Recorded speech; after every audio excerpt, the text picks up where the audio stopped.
Okay, start. Respected principal, distinguished resource persons, faculty members of different higher education institutions, research scholars, my teachers, friends, dear students, ladies and gentlemen. I am Sohel Rana Sarkar, Assistant Professor and Head, Department of Education. Extend a cheerful and warm welcome to all of you in this international webinar on mental health and well-being of students. This webinar is jointly organized by the Department of Education and IQAC. With the family members of Purbasthali College, are very much fortunate to have you all here. In this turmoil, we are very well known about the status of students. So today we are very much honored to have with us Revered Swami Mangalanathanandaji Maharaj, esteemed Professor Dr. K. Pushpanatham, and respected Professor Dr. M.D. Mahabubur Rahman as the resource persons of this webinar. Definitely will be highly enriched by their valuable discussion on mental health and well-being of students. Now, I would like to offer my sincere thanks and heartfelt gratitude to our Honorable Principal, Dr. Bibhas Chandra Shah sir, for his immense support. Also, I'd like to express my deepest respect and thanks to Mr. Srikanto Hajra, Mr. Parimal Mandal, Mr. Devashish Chakraborty, Dr. Shoma Mohan Ghosh, Mr. Ashish Datta, Dr. Lipika Ghoshal, Mr. Anupam Das, and Dr. Suchandra Niyogi, all the organizers and coordinators of this webinar for their immense support and expertise. Now, I'd like to call upon our Honorable Principal, Dr. Bibhas Chandra Shah sir, to share his inaugural speech to welcome the guest. It's all yours, sir.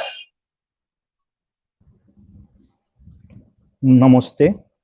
Our respected principal, Honorable Principal, our Principal, Dr. Saha sir, has not joined us.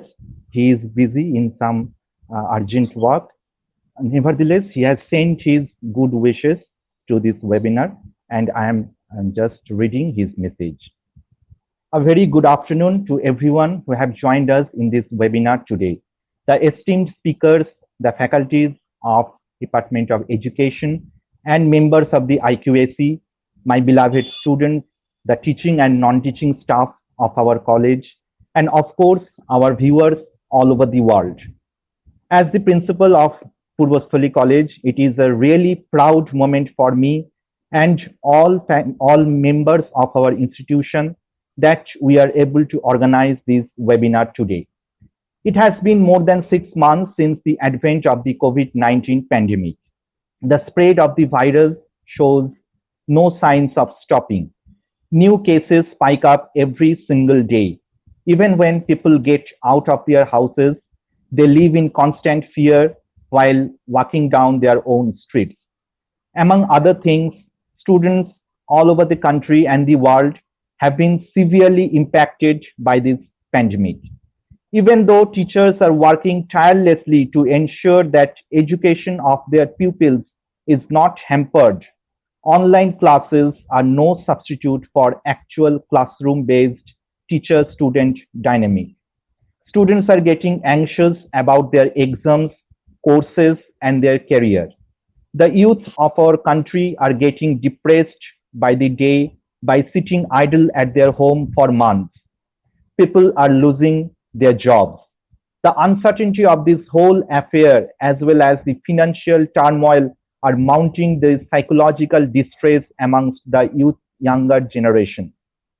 In a nutshell, the effect of the coronavirus on mental health is as adverse as its physical impact.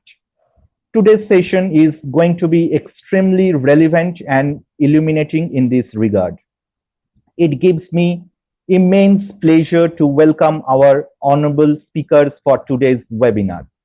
Revered Swami Mangalanathanandaji, monk of the Ramakrishna Order, Ramakrishna Math, Bangalore. Our heartfelt welcome and gratitude to you, Swamiji, for taking out time for us today. We are delighted and honored to have you as the guest and listen to your deliberations in this e-conference. I am certain that we all are going to be enriched by your lecture. Once again, on behalf of the family of Purbasthali College, I welcome you to this webinar.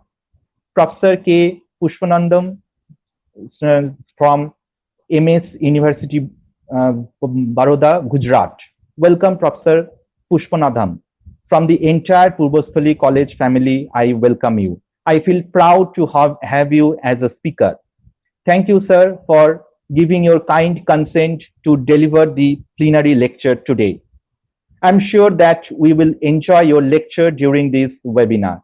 On behalf of the Purbasthali College, I am welcoming you to this webinar. Dr. Mohammad Mahbudur Rahman, Associate Professor, IER, Dhaka University, Bangladesh. We extend our heartiest greetings and warm welcome to you. It is really a proud moment for Purbasthali College to have you here as a speaker with us today. I'm sure that all of us would be immensely benefited from your lecture, for which we are all very eager. Once again, on behalf of the Purbasthali College, I welcome you to today's webinar. On behalf of the family of Purbasthali College, I am welcoming all the viewers, the participants, the students, academicians from all over the globe who are watching this webinar to this e-conference. I hope all of us will enjoy today's session. Thank you so much. Sohel. Thank you so much, sir, for your inspiring words. Now we have revered Swami Mangalanathanandaji Maharaj. He is a renowned speaker, a monk of the Ramakrishna Order, Ramakrishna Math, Bangalore, India.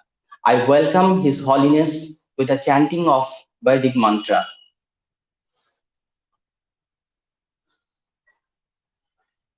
Om Shahana Bhavatu Shahana Bhunaktu Shahaviryam Karvavahe Tejasvinavadhitamastu ma Vidvishavahe. Om Shanti Shanti Shanti.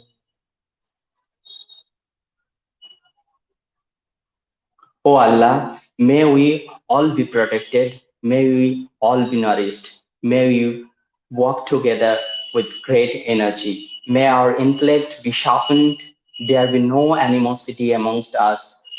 Please, peace in us, peace in nature, peace in divine forces. With that Vedic mantra, I am welcoming you, Maharaj, in our platform. I am very sure we'll be very much enriched by your illuminating speech. It's over to you, Maharaj. Namaskar. I think you can all hear me speaking, is it not? Yes. Okay. Yes. Thank you. Okay. So, at the outset, I have to thank and convey my best wishes and loving namaskars to Dr. Bibas Chandra Saha, who is the principal of Purbasthali College, who has kindly invited me through an email to speak on this webinar. And actually, it was personally contacted by Sohel Rana Sarkar, the assistant professor. He only passed 3 days. He's in a conversation with me with chats and other messages to log into the particular ID through this StreamYard. And my loving namaskars to Mr. Sohel Rana Sarkar also. With my namaskars and beloved best wishes to all the students, faculty members, and other concerned members of the college for conducting this webinar, international webinar for the students, especially for the mental health and well-being of the students. Actually, I was asked to speak, given the topic, mental health and well-being of students with the perspective of Swami Vivekananda and Vedanta.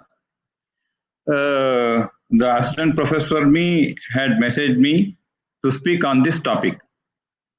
Actually, I was thinking, I have been given 30 minutes, so it's already 4:25. I think I will finish by 4:55, taking 30 minutes for my talk.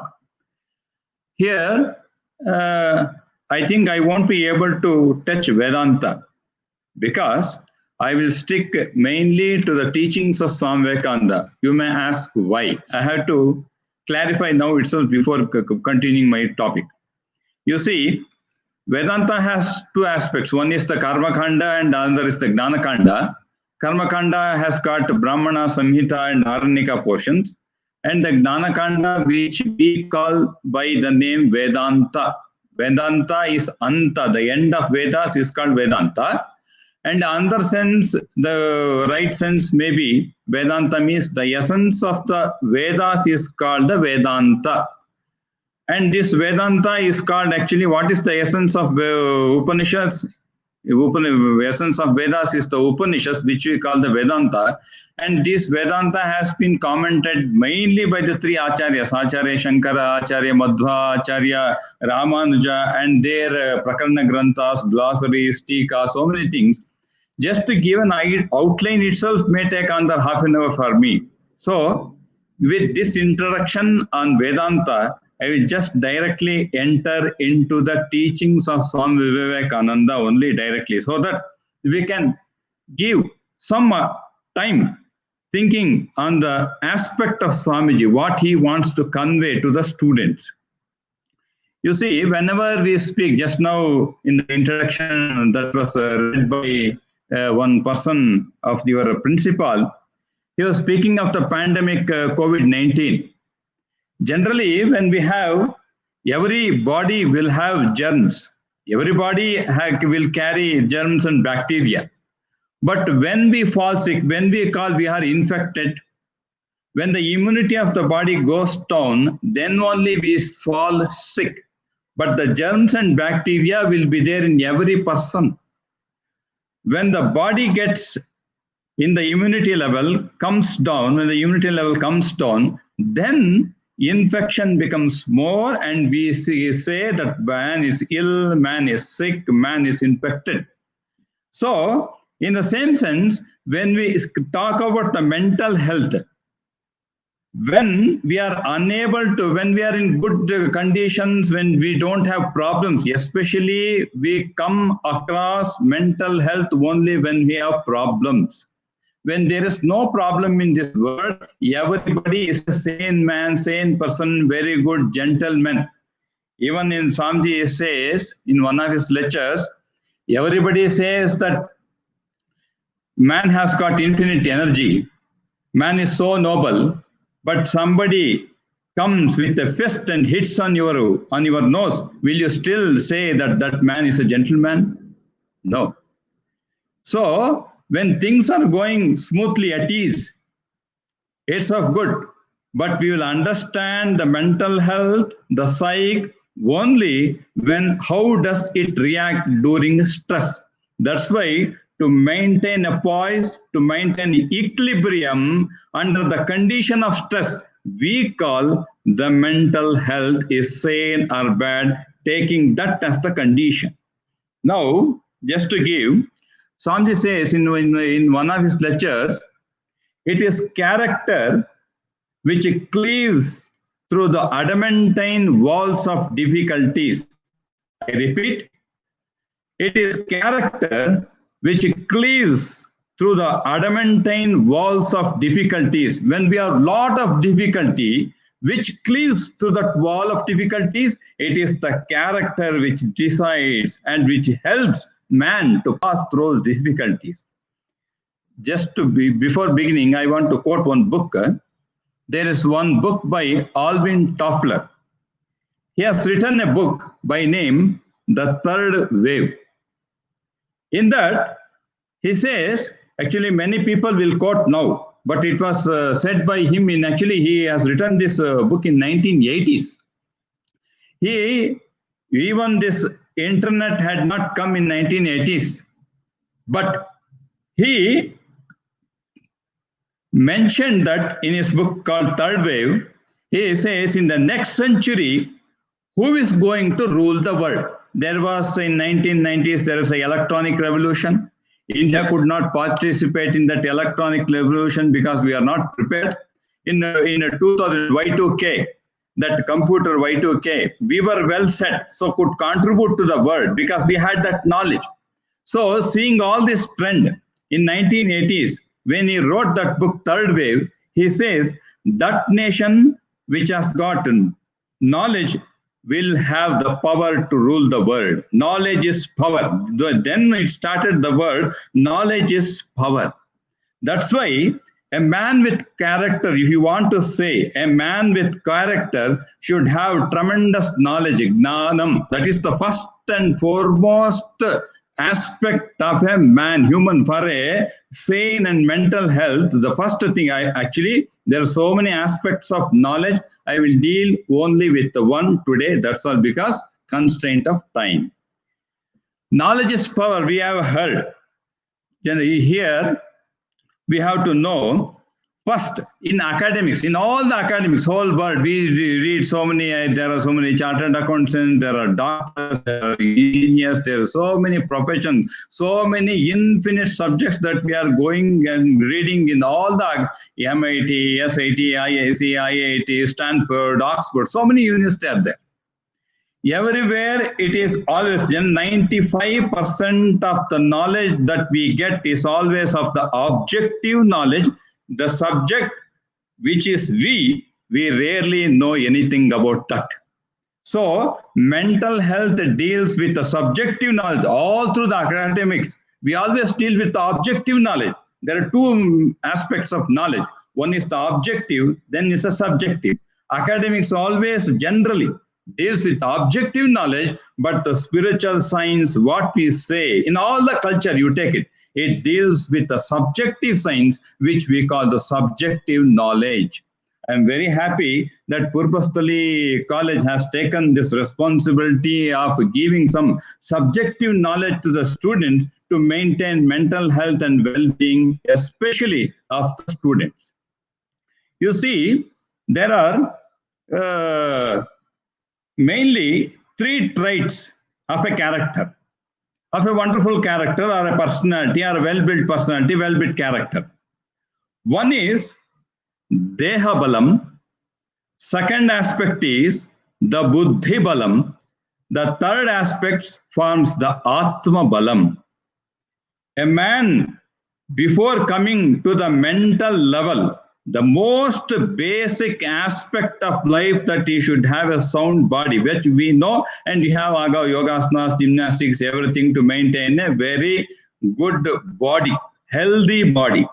That I don't want to deal. I will come to the second aspect of the character, which we call the Buddhi Balam, the strength of intellect.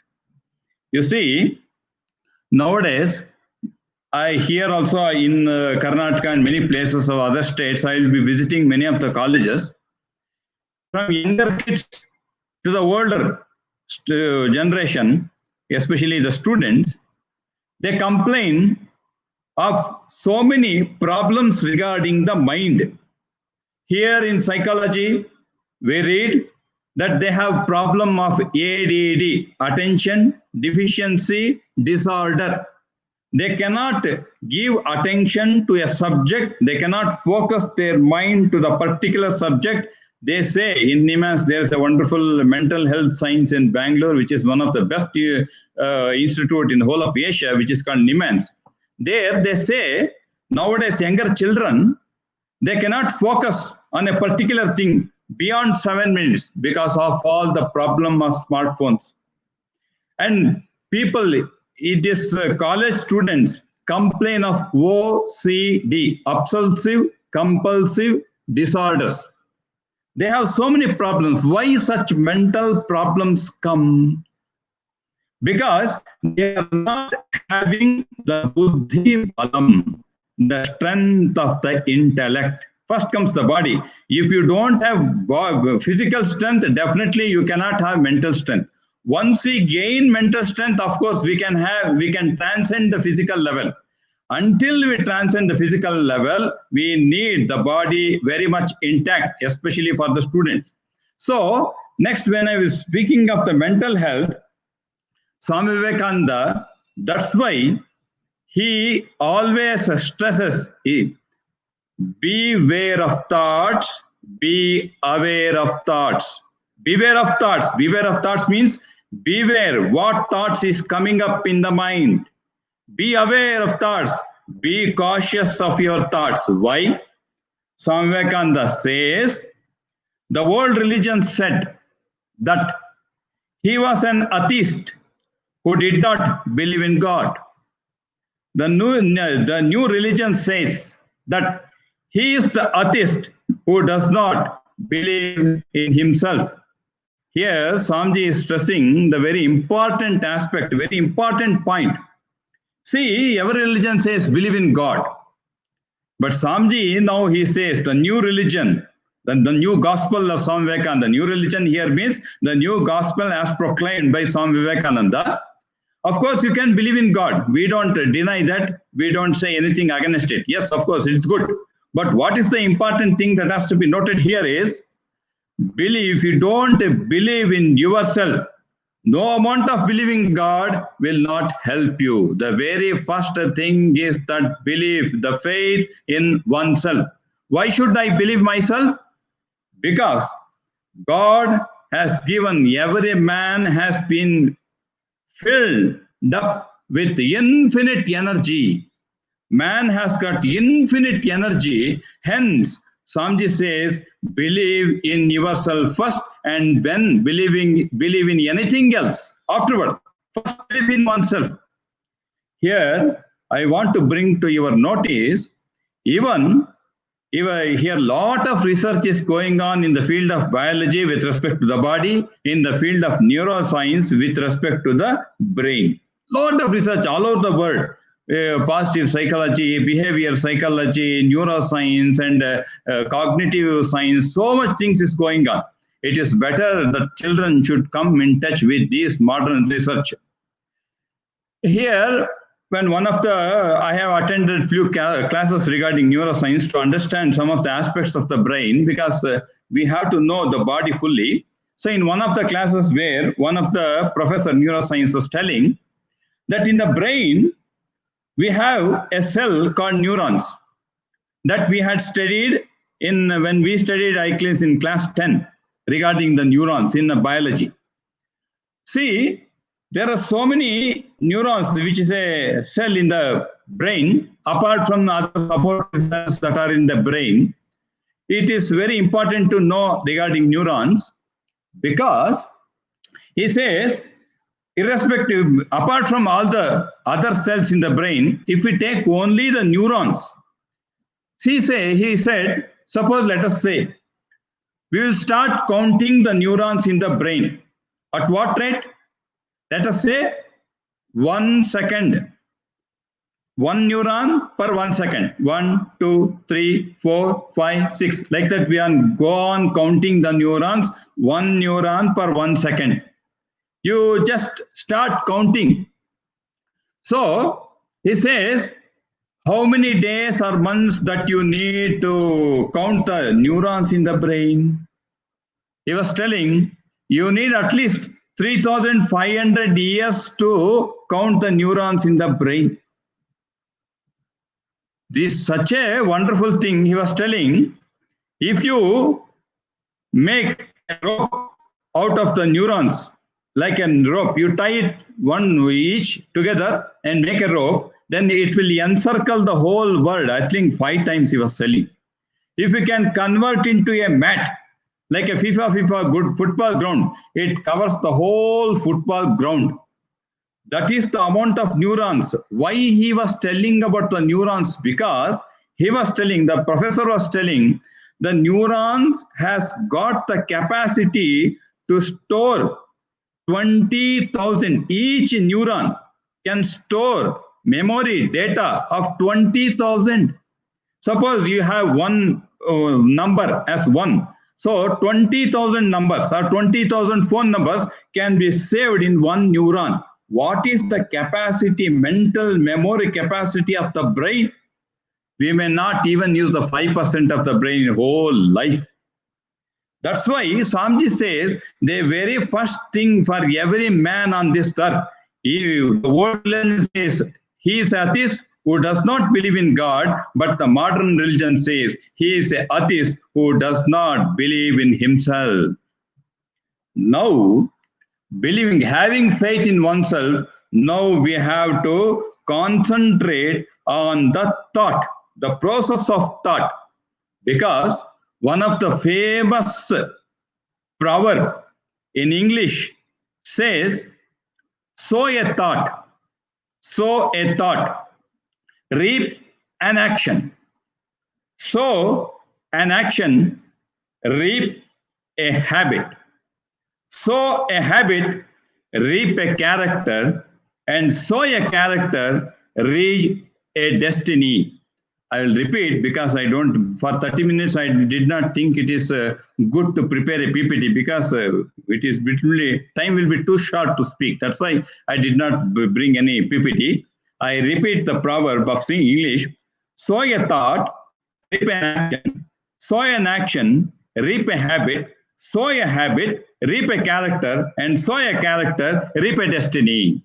With the thought, what thought? Because if you say, why is that person is like that, why Abdul Kalam is like that, why Swami Vivekananda is like that, you can see Swami Vivekananda behind me. I am sitting in my ashrama and speaking. That's why you can see Swami Vivekananda behind me. Why Swami Vivekananda was like that? From the day he was born, he was having this, only those thoughts will make him great and maintain his well-being. So, we should be very cautious and conscious of a thought that we are sowing as a seed, and one day it becomes a tree. Then we cannot avoid the ill thoughts if you have put a ill seed in it. That's why the proverb is, the destiny depends on the seed of thought that you have given during the child days or during your younger days. That's why Swami Vivekananda says, each thought, this is the message of Swami Vivekananda, which I am quoting now. Each thought is a little hammer blow on the lump of iron which our bodies are, manufacturing out of it what we want it to be. I repeat, each thought is a little hammer blow on the lump of iron which our bodies are, manufacturing out of it what we want it to be. Means, we have seen that ironsmith, he is hitting the iron with a sledgehammer, giving a nice beating to bring it in a form which he likes. In the same sense, Swamiji says, every thought is that like a hammer, that sledgehammer, giving the form to your ideas and personality and even to the body. It is a formation. The form comes out of the thought that you have in the mind or the brain.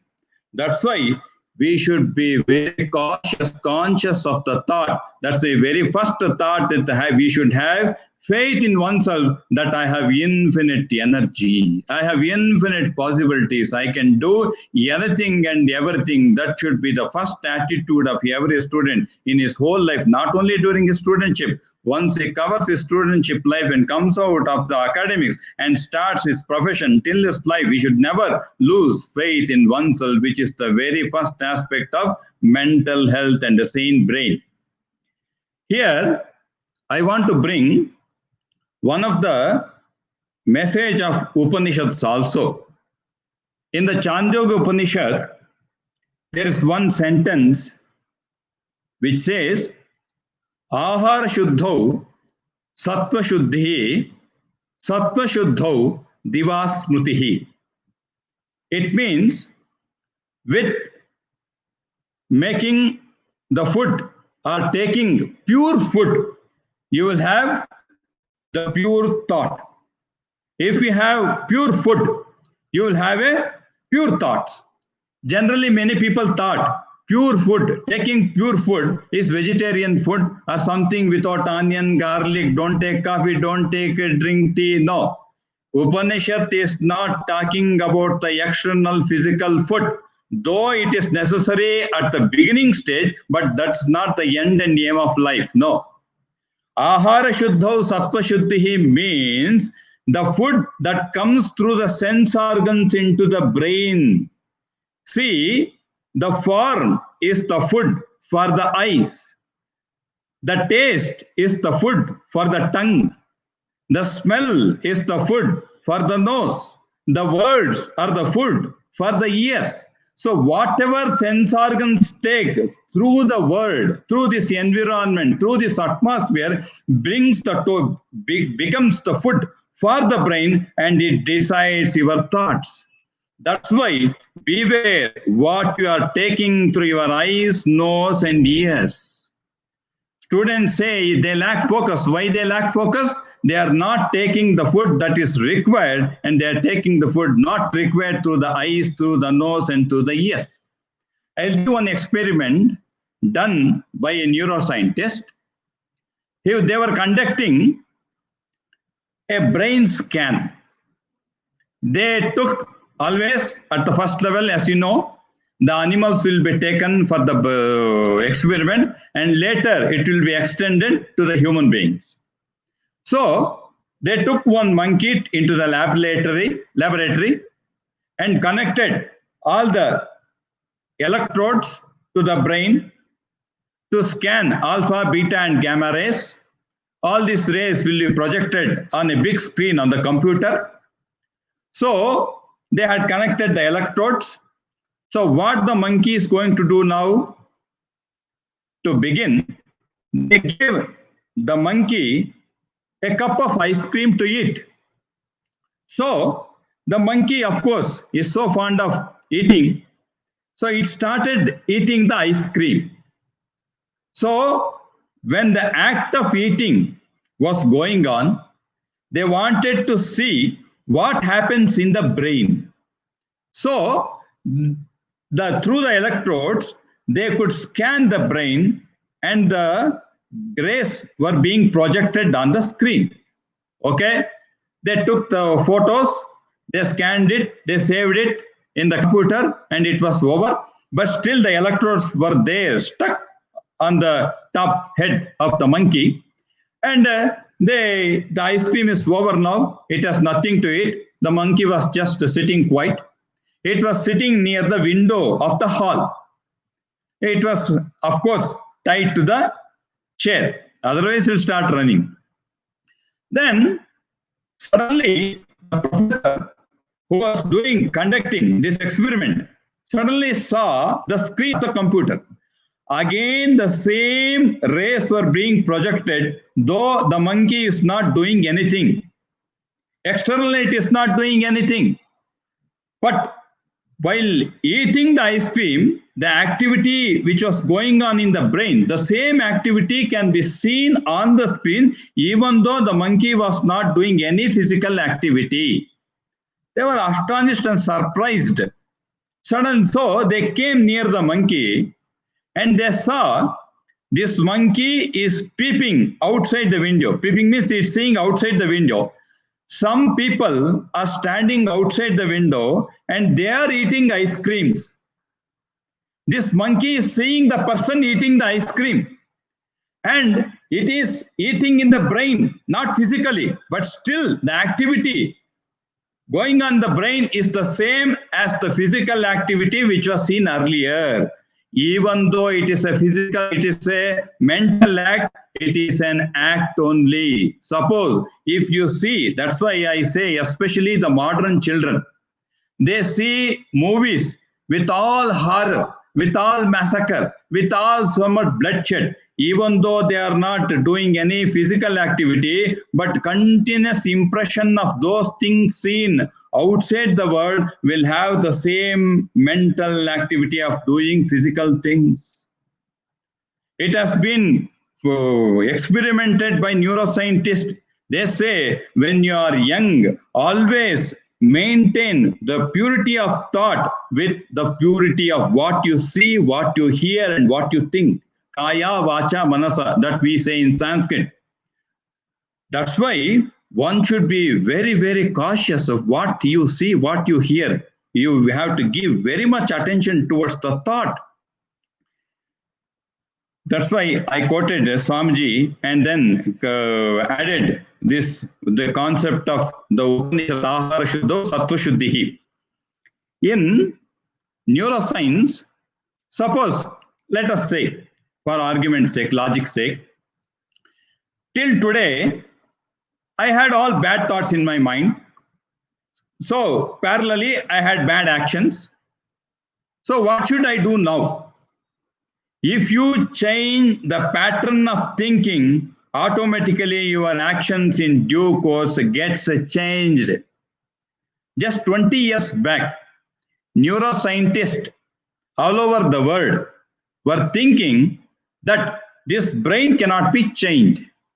But now, from past 15, 20 years of a lot of experiment, they have come across a concept, an idea called neuroplasticity. Neuroplasticity. What do you mean by neuroplasticity?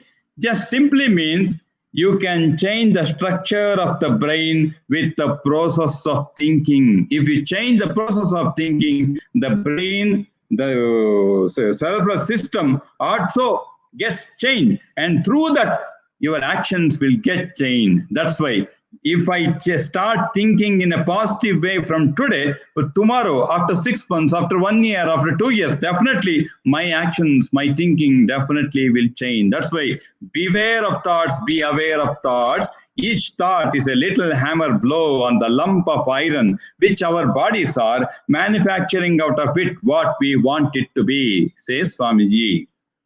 In one, if I want to quote one incident from history, of course, many people who have studied history, they know a Hitler's concentration camp.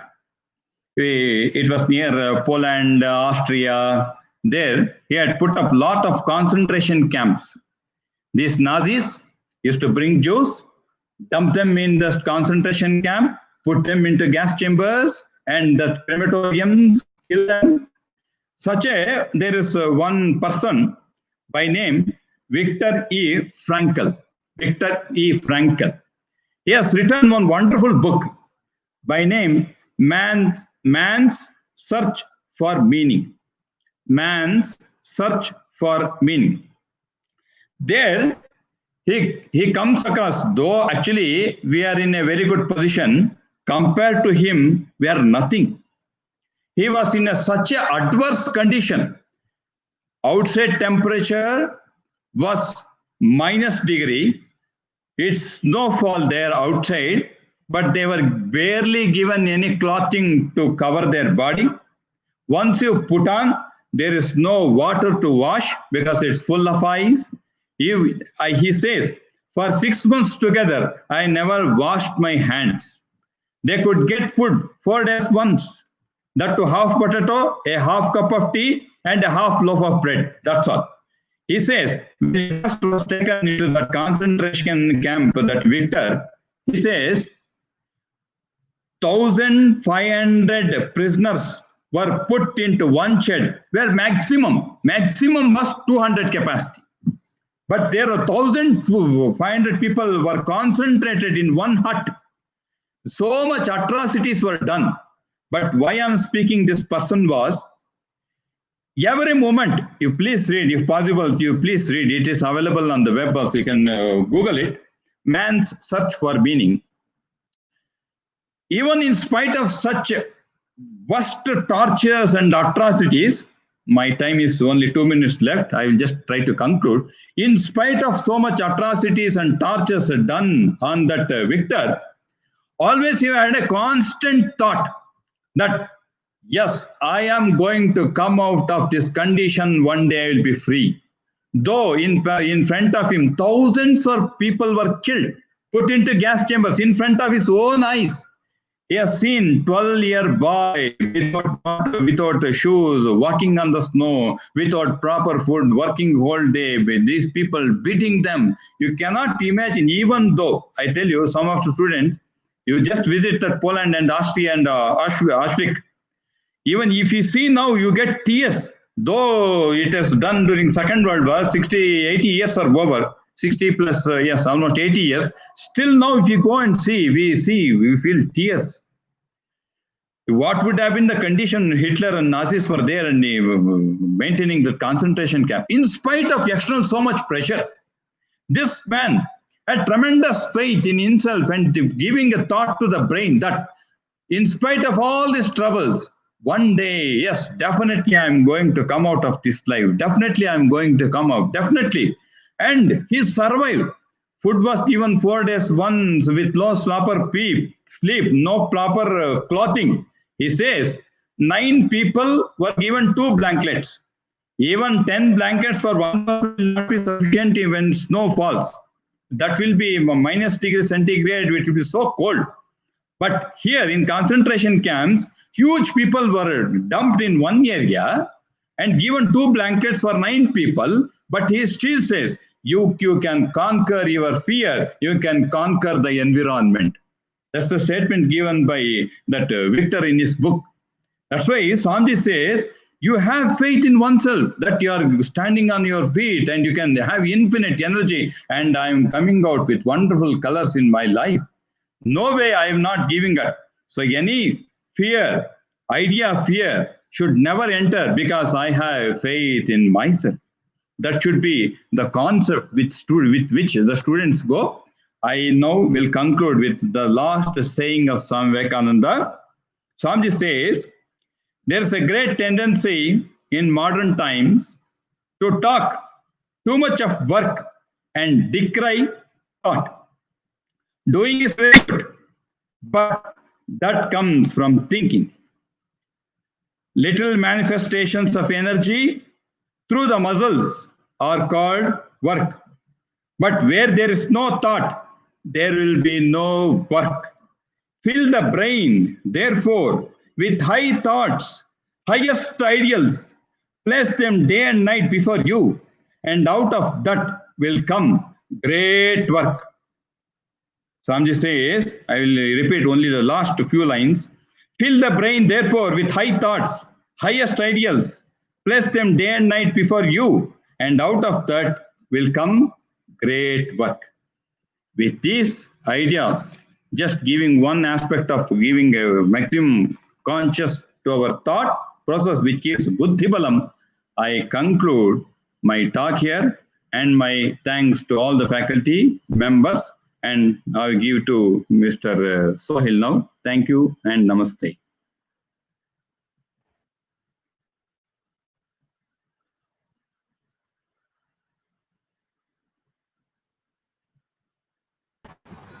Kindly unmute yourself, sir. Sohil sir, kindly unmute yourself.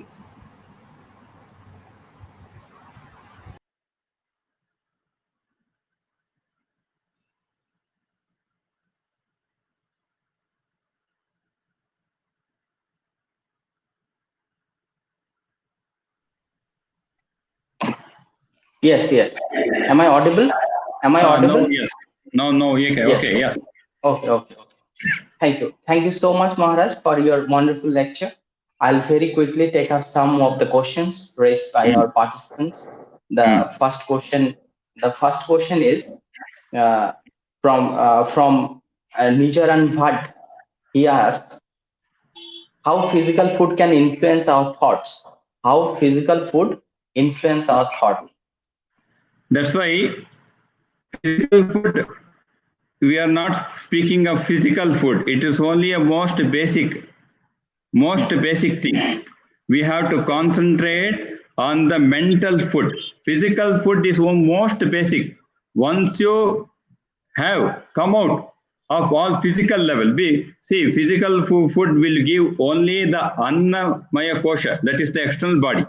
But if you want purity of thought, it is not just mere food, it is mainly the mental food. Don't worry too much about physical food. I repeat, don't worry too much about physical food. Once you start going to the mental level, that mental thought itself will take care of the physical things. It is mainly mental food. Yes. Thank you. The next question from Silamboli. The next question is, what is the different form of subjective well-being and psychological well-being? Subjective well-being, and subjective well-being. Psychological well-being is a part of subjective well-being. Subjective has 3 aspects: Deha, intellect, and Atman. Psychology deals with the mind, not full. Actually, in especially our Indian philosophy, we have depth knowledge about the mind.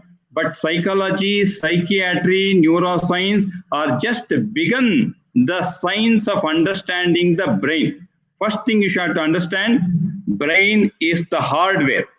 Mind is the software. If you take in the terms of computers, brain becomes the hardware, mind becomes the software, and this psychology is the one aspect of the mind, not full. It covers few aspects of the mental health. Yes. Actually, Maharaj, the next question from myself.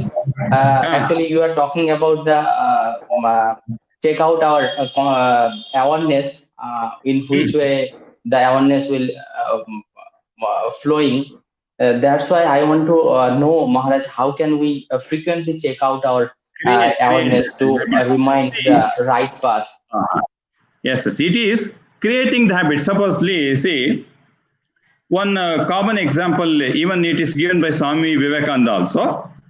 When we first go to let us say we start learning harmonium, playing harmonium or a guitar or a flute or a violin, any instruments, let's say. They say, this is the lower octave, middle octave, piano or a harmonium. They say it's a lower octave, middle octave and a higher octave. This is Shadja, that is Sa and Gandhara, Madhyama, Dev. When we start practicing, we press the key one way, Sa, Re, Ga, Ma. We go on pressing the key one by one. After a few weeks, we'll start practicing 3-4 keys together.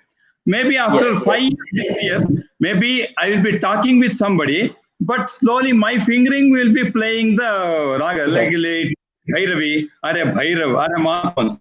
I will not be consciously praying. Somebody says, hey, Mr. Sarkar, can you please pray Rag Malkons? Then you start praying Malkons, but you will be talking with that person, but you will be playing the Malkons. You are not conscious of the act. But in the beginning, consciously I have put effort. First is the very moment when I get up in the morning. Actually there is a subconscious idea. There is a conscious and subconscious or the unconscious mind. Every seed should come from the subconscious or the unconscious mind. How it comes? When we get up early in the morning, the subconscious mind will be very receptive or active. First 10 minutes, even it's not necessary to brush the teeth or wash the face. We sit on the bed and put this idea that I have infinite energy, I can do anything and everything. I have infinite energy, I can do anything and everything. I will always strike positive ideas, positive thought. These positive ideas give the moment you get up. And before going to sleep, again the subconscious mind will be active. First start with the two things, and whenever and in between, during lunch, after lunch, taking tea, before tea, after tea, make a timetable and go on putting in between. After 4 years, 3 years, even though I'm doing lecturing, but inside the thought will be there, I have infinite energy, I have infinite energy. Yes. This makes man perfect. Thank you. Yes, thank you so much, Maharaj. Pranam, and thank you once again, Maharaj, for taking time out of your busy schedule to deliver this fascinating talk. Thank you so much, Maharaj. Thank you. Okay, thank you. Namaste. It will be nice you can meet personally some other time in your college. Obviously. Okay, thank you. Okay, thank you.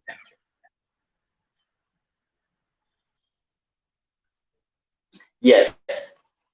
Now we have with us the phenomenal educator, Professor Dr. K. Pushpanatham, Professor of Educational Management, Department of Educational Administration, the Maharaj Shivaji Rao University of Baroda, Gujarat, India.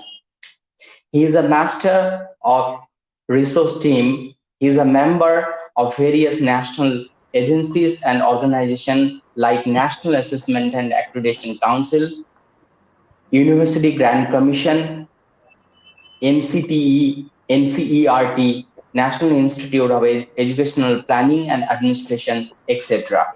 He is a visiting professor and active member at the Department of Education, Aarhus University, Denmark, University College Cork, Ireland, Department of Education, Stockholm University, Sweden, Assumption University and Burapha University in Thailand, etc.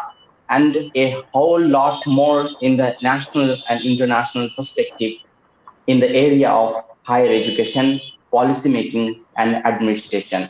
It's my honor to have you here, sir. It's all yours, sir. Very good evening to all of you. I'm trying to share the PPT. Yes, sir. Can you allow me to share, please? Yes, yes, yes.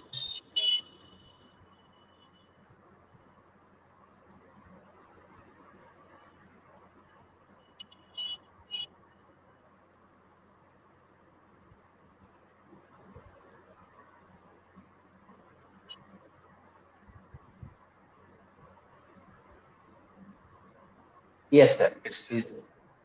Yeah. So very good evening to all of you. Let me thank the organizers for inviting me to speak on this very, very important topic, mental health and well-being of our students, which is a great concern today. When we are progressing towards the material wealth, somewhere we find the difficulty in managing our own selves. There's a beautiful saying, it says, in the pursuit of knowledge, we lost wisdom. Friends, especially during these times, unpredicted days, the pandemic times, there are several imperatives. We could see every day in our social media about how this pandemic is actually going into the people and the kind of damage it is giving to. And there is a sense of what you call a fear, a sense of disappointment, a sense of frustration. All this comes knowingly, unknowingly enter into our mind. And thereby, several consequences that we can see that people are approaching to. Then the question comes to my mind, even so-called educated youth, when they find it very difficult to cope up with the kind of changes happening around and taking the extreme steps about their life and living, friends, I feel that we should relook into the kind of education and the kind of human life and living in a very broad perspective. So today, my talk is all about what is that human health is all about, and how the human life can be transformed into human well-being. And we are at the 21st century, just crossed 2 decades of it, and we could see a lot of changes happening.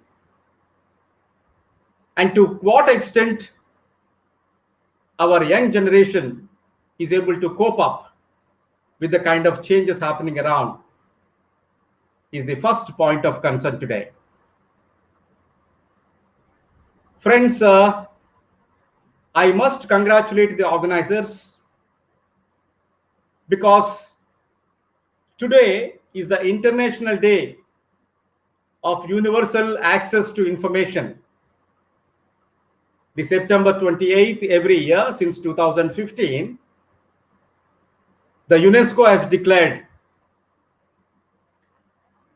It is an International Day of Universal Access to Information. Swamiji has rightly pointed out, the knowledge is power. Therefore, individuals need to have information. Individuals need to be accessible to information.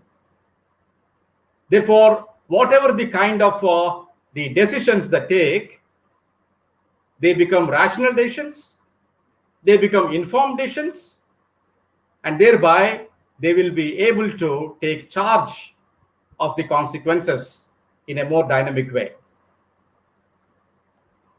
So the UNESCO also coined this International Day of Universal Access to Information as access to information, saving lives, building trust, and bringing hope. These are the four dimensions of the International Day the UNESCO has proposed. And these dimensions have a very great relevance to today's topic.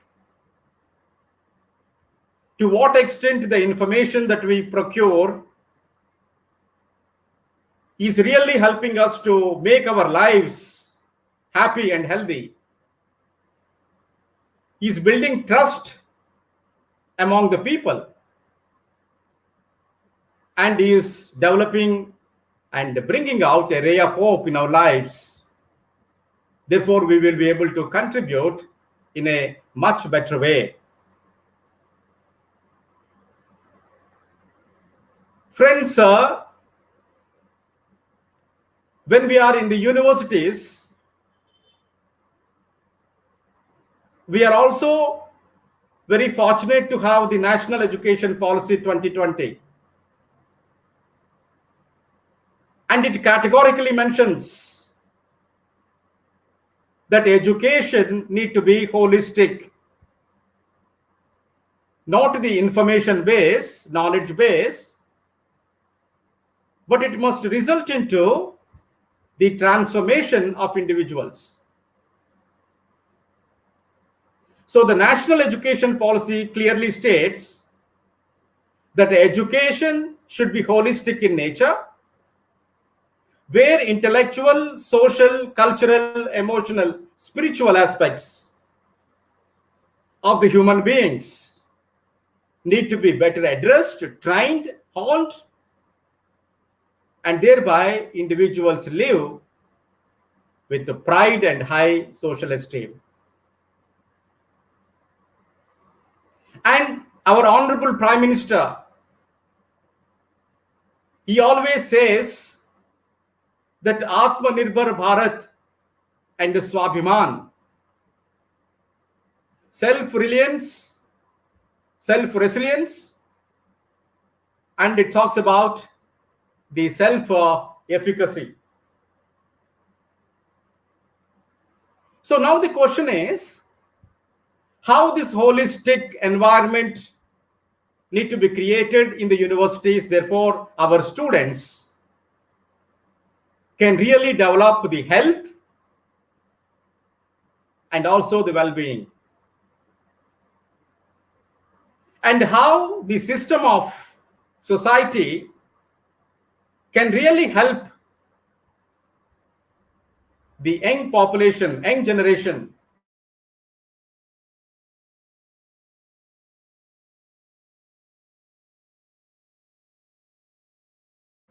to cope up with an environment which is conducive to everyone. Friends, at this juncture, I am also interested to bring the 4 pillars of education. It has a lot of message to convey about the holistic aspects of the learning that takes place in the institutions of learning, whether it is a primary school or a middle school or higher education. I know all of you are aware that the learning that we are propagating, that we are creating, designing, and imparting should focus about the 4 important pillars. learning to know, learning to do, learning to be, and learning to live together. You know, the dealer's report rightly and very strategically coined that the learning that you are striving for in the institutions of education should have the knowledge base. Friends, here, the knowledge base is the knowledge not only about the whole world, but the knowledge about our own self, which is a very, very rider, an indication for all educators. So when you talk about learning to know, the learner need to know about the whole world, of course, yes. But at the same time, the learner needs to know about himself and also the significant others. Friends, that aspect is a very, very important that need to be integrated into our pedagogical processes at all levels. And the second pillar is learning to do. Mere knowing about yourself, your skills, competencies, likings, or the whole world's knowledge is not sufficient. But the knowledge has to be resulted into certain actions, what you call it as skill development. So you need to apply your knowledge into an appropriate action that result into certain product. And through the product, there is a transformation in the society and in the individual. And the third pillar he talks about is learning to be. In a sense, what you learn, how you internalize into yourself, and you display through your thoughts and actions. If I can give you a lecture about values, the first question that comes to my mind is to what extent I practice in my thoughts and deeds. Therefore, learning to be is an important thing. It talks about being an individual who displays the characteristics of wisdom, master. And the fourth one is learning to live together. This is a very important thing. We are basically social beings. We cannot live in isolation. And we need to live with people in a very harmonious way. We need to understand, we need to develop trust, we need to care, we need to love, we need to be affectionate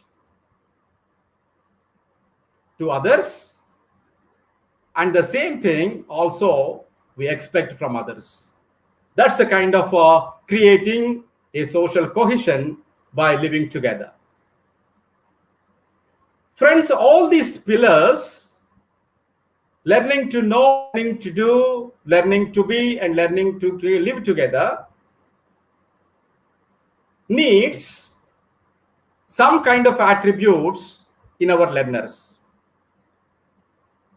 What is that attribute? The attribute is of the mental health, the sound mental health. So friends, before I proceed further,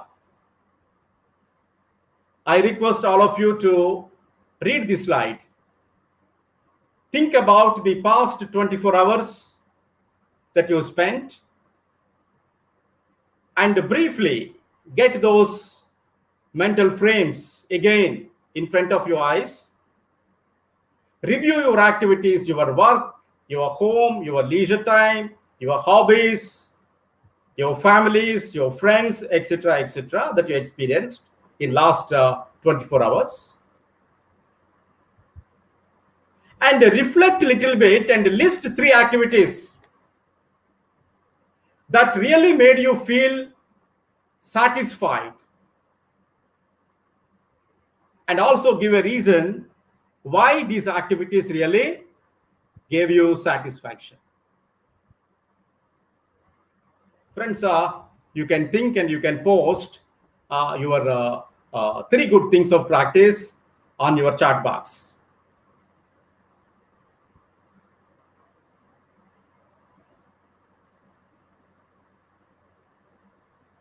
So when you reflect and review on those activities which satisfied you, you basically come out with an answer that they gave you full happiness.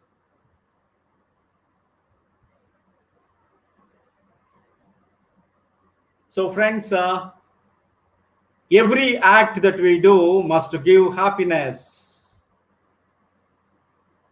And happiness is a human right. It is neither a luxury nor a triviality. It's given to you at birth, but you must recognize it. Sir, kindly make your PPT full screen, sir. Yeah. So it must recognize its existence. So friends, what is important is we must consider happiness as a human right, and then we need to recognize it in all our activities. So it's not something that comes from outside, it is the manifestation within our own self. So here what happened, the manifestation of happiness is possible when you have a sound the mental health. So happiness is as important as the breath of air in our lungs. If you are not able to breathe, then we lose our life. Similarly, if people aren't happy, the world is not right. The world is not right. The Williams has rightly pointed out. And several philosophies and several researchers have really found that how these happy students are look like. We have conducted a lot of researches on the well-being of students, and there you come to know the happy students at all levels, they are more resilient, they are more cooperative and less self-centered, more willing to help and be team players, more forgiving and frustration tolerant. They are better self-controlled, better performers than the less happy people, healthier and live longer. And there are several benefits of this happiness. And the happiness is the resultant of the sound mental health. So, what makes individuals happy? There are several the theories. Let me present before you 2 models. One is the Japanese model of Ikigai and the Indian model of 5 sheaths of the body. You know, the Japanese model, the concept of a reason for being. Ikigai means a reason for being. It talks about basically what you love, what the world needs, what you can be paid for, and what you are good at. What you love is your passion. What the world needs is your mission and vocation. What you paid for is your vocation and profession. And thereby, you are actually coming out with a satisfied, delightful individuals. So the middle intersection part, it's not really the wealth that you talk about. It's a delight and fullness, but not wealth. And the second one is the excitement, complacency, but sense of uncertainty. And sometimes it is comfortable, but feeling of emptiness. But sometimes it is satisfaction, but the feeling of uselessness. Friends, it is a very complex whole to understand. Therefore, there is no proper standard definition of happiness. Happiness is derived out of your passion, your mission, your vocation, and your profession. So all these things contribute in an appropriate manner as a reason for being an individual of what you are. So there is a beautiful saying. It says, bloom where you are planted. Bloom where you are planted. Be what you are and be at its best. Friends, these are some of the ideas. Usually you talk in terms of the well-beingness. Then when you talk about an Indian model, we are all familiar with the 5 sheaths of human body. The 5 sheaths of human body. The sheath is a Panchakosha. The Panchakosha is 5 sheaths. It talks about Annamaya Kosha, Pranamaya Kosha, Manomaya Kosha, Jnanamaya Kosha, and Anandamaya Kosha. Anandamaya Kosha is the bliss at the highest level, the highest seats. So the life is a journey to cross these different sheets, and ultimately you reach to a stage of your Anandamaya Kosha. So to keep in mind that the end goal is happiness. The end goal is the well-being. The end goal is the positive, proactive actions and our thoughts. So if such a wonderful philosophy is existing to great extent,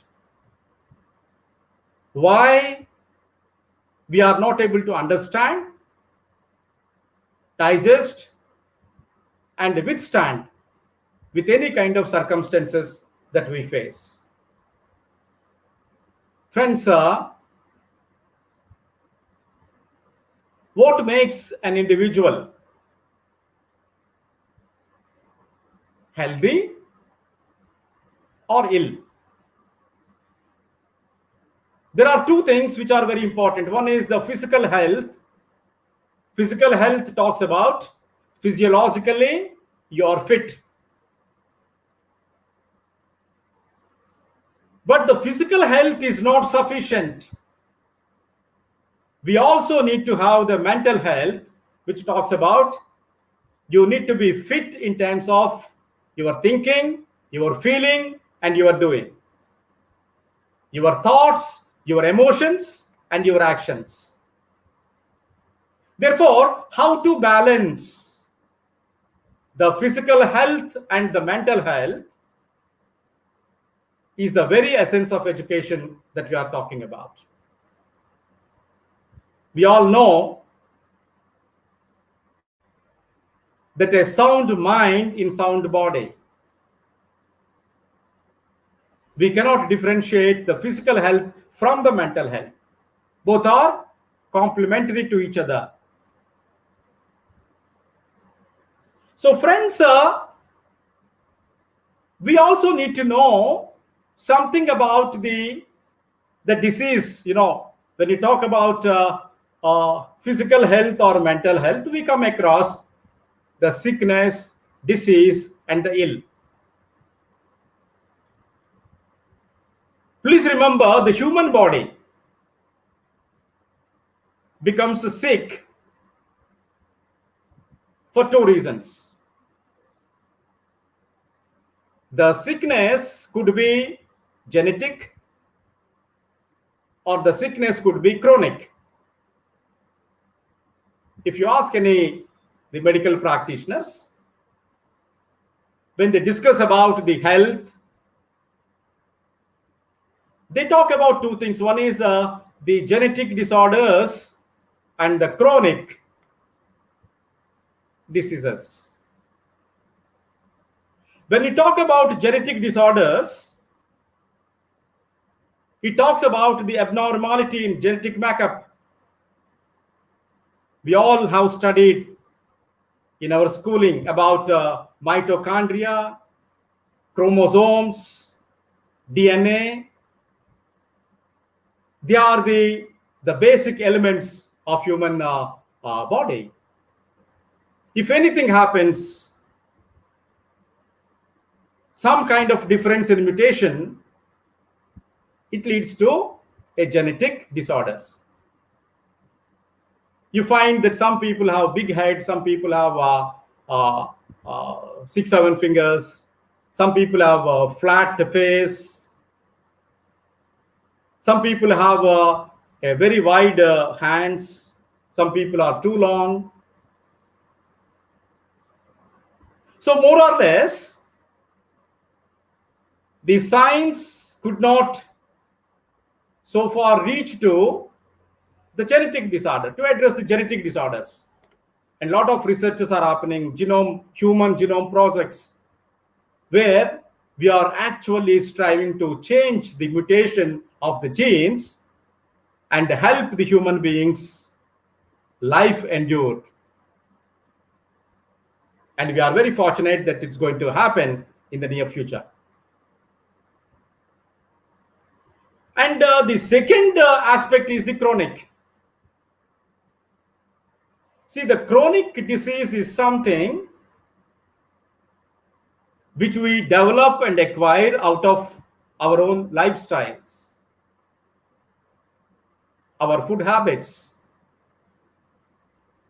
our what you call the interactions, sleeping styles, whether you eat tobacco, you consume alcohol, or you eat instant foods, or you never go for exercise. And what happens? It causes the damage to our body. And these damages are usually, we listen, the diabetes, obesity, cancer, heart attack, and more or less these are the chronic diseases. Of course, there are the genetic influences to these diseases, but broadly they are the chronic based on our lifestyles. What I mean to say, the mental health is also, or the mental sickness is also something resulting out of our lifestyle, our personality, our predispositions, our reactions to things, our orientation towards life. And therefore, if you change our lifestyles, we can nurture the mental health. When we can nurture our mental health, we will get away with a lot of chronic diseases that we come across, and thereby we become healthy and happy human beings in this world. When we are not healthy and happy human beings in this world, we cannot really contribute anything to our society, to self, and that leads to a lot of other what you call the mental difficulties. Whether you talk about stress, you talk about frustration, you talk about anger, you talk about depression. All these things really act as obstacles, and they minimize our efficiency to contribute in a better way. So friends, with all these background, if we try to define mental health as described by World Health Organization, they have defined so wonderfully. It states, mental health is a state of well-being in which the individuals realize his or her own abilities, can cope up with the normal stresses of life, can work productively and fruitfully, and is able to make a contribution to his or her own community. How nicely the World Health Organization defined mental health. It is a state of well-being. You are happy. The well-being is you have a great feeling of happiness in you. And you realize that you have certain abilities. And with those abilities, you are in a position to cope up with the normal stresses of life. There is no life without any stress. But we all have the ability to cope up with it. And that kind of realization we need to imbibe in our thoughts, in our feelings, in our emotions. And we also need to think that we can make contribution to a better world. So, what are the three important factors that basically contribute to human well-being? One is the genetic, as I discussed about the biological. Second one is the psychological. The psychology is the study of human behavior. And when you discuss about human behavior, it is the belief and the behavior. What you believe in resulted into your behavior. What you believe is out of your experiences, your knowledge, your social interactions, your circumstances, your environment. Therefore, what you believe, you behave. So if there is something wrong in your behavior, we need to check our belief systems, and then we try to modify the belief systems in such a way that contribute to our effective behaviors. Therefore, the biological organism, the psychological environment, and the social circumstances play a very, very vital role for humans' well-being and their mental health. So what are those things that are important? What is the material well-being? Usually we have the perceptions. Well-being means we need to have good materials, the wealth, a big house, big car, the social well-being, good relationships with people, the liking, love, affection, social capital, and the safety and security, the safety to life and living. And then we talk about physical, mental, moral, spiritual well-beings. All these things contribute to the mental health and well-being. So how to nurture that is an important question. As the students enroll into universities, into schools, if we believe that they are there to learn the subject knowledge, then our way of understanding education is a very, very narrow in its approach. When we understand that the learners need to have a holistic understanding about life and living, therefore the subject's knowledge are the means to understand, and thereby you are developing a holistic education that leads to human well-being. So the national education policy talks about it is intellectual, it is a cultural, it is emotional, it is social, it is spiritual aspects of education need to be nurtured in education institutions at all levels. Therefore, you create a sound mental health and well-being in our learners, which is a very, very important thing now. So friends, how do we nurture that?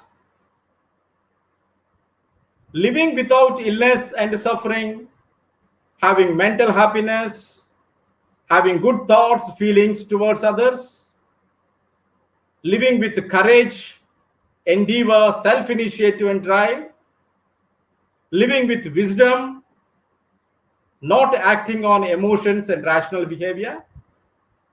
You know, most of the time what happens, we try to react to other actions. You know, in psychology, we have a stimulus response chain. But as human beings, what is essential for us is not necessary to react to other actions, but we must respond to others' actions. Friends, there is a lot of difference between reacting and responding. Reacting is your spontaneous act on a particular behavior. Probably the consequences are dangerous. But the moment you respond, you are responding by using your culture, your values, your wisdom, and thereby it is you who is actually creating that kind of response, and you are actually managing the consequences. Because you think consequences in mind before you respond to an action. But when you react to an action, you are blind with respect to the consequences. Friends, moral behavior of community members, careful spending, living religiously, all these things are very, very important for our the well-being part that we talk about. So what are the factors affecting the mental health? And as a result, what would be the consequences, implications of it? The cultural abuse, destruction, and collapse usually leads to confusion and conflicts. When there is an oppression and domination, you develop anger, hate. When there is a humiliation, you develop rage and revenge. When there is a powerlessness, you feel helplessness and despair. When there is a poverty, you feel hopelessness and misery. When there is a denigration, the low esteem and worthiness, and then the racism and etc., you really feel restrained for participating various activities. So friends, if you see the factors affecting mental health, though are the external by its nature, but you have the internal ability that you have realized, you have capacities to address them, by not reacting, but by responding. And the moment you respond to the kind of experiences that you have, that will certainly take you to a stable, sound mind with a high mental health, and that leads to happiness. So how do you derive this happiness in the workplace? There should be a sense of purpose. There is a mixture of positive emotion, and there is an ability. So when you are in the university as a student, when you are in the college as a faculty members, what gives happiness to you? One is the real purpose with which you are actually working in that institution, is the meaning, the purpose of your very presence in the institution. And the second aspect is your positive emotions to within and without. Your liking, your care, your concern, what you call it in management is your social capital that you nurture in the institutions, the trust among the people, and the elimination of the fear, cooperation, collaboration, coordination. Therefore, individuals work without fear, and they can come out of the comfortable zones, and they can give maximum to the work institutions. And of course, the third one is the strength is your ability. Your ability is your knowledge and skill. So deriving the meaning out of the work that you do, and then enjoying the work that you are doing it, and doing the work with the maximum possible abilities that you possess. So all the three circles will help you to become a happy individual, and a happy individual in your workplace as well. So friends, what is that? Helping others, making contributions, feeling connected, reading, playing games, TV, socializing, sense of humor, fairness, non-judgmental. At this juncture, please look at these riders. All these riders are instructions to us where we can really practice in our life. So at this juncture, let me tell you, the mental health problems are basically the problems that we have neglected by ourselves, nor we could not attend to them properly, nor we could not realize that they are really troubling and harming your personal well-being. Therefore, there is always a need to have a self-talk. Unfortunately, today, our young population spending more time on social medias. You find 4 friends sitting together, but everyone is busy looking at their own WhatsApp messages. We live together, but we live in isolation.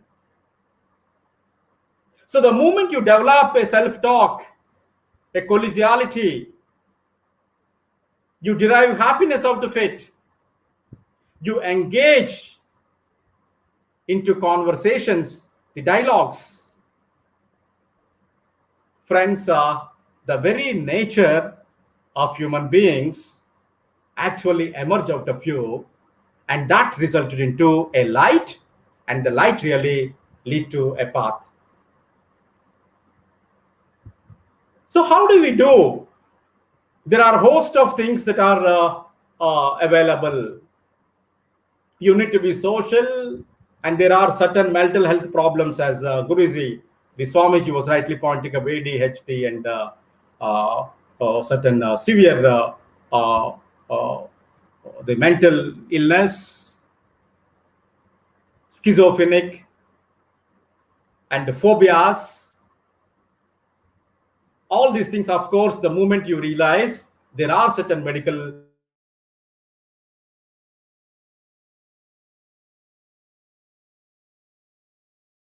therapies. But there are certain social things where the group cohesion will really help to minimize those kind of practices as well. Similarly, you need individuals, family, community.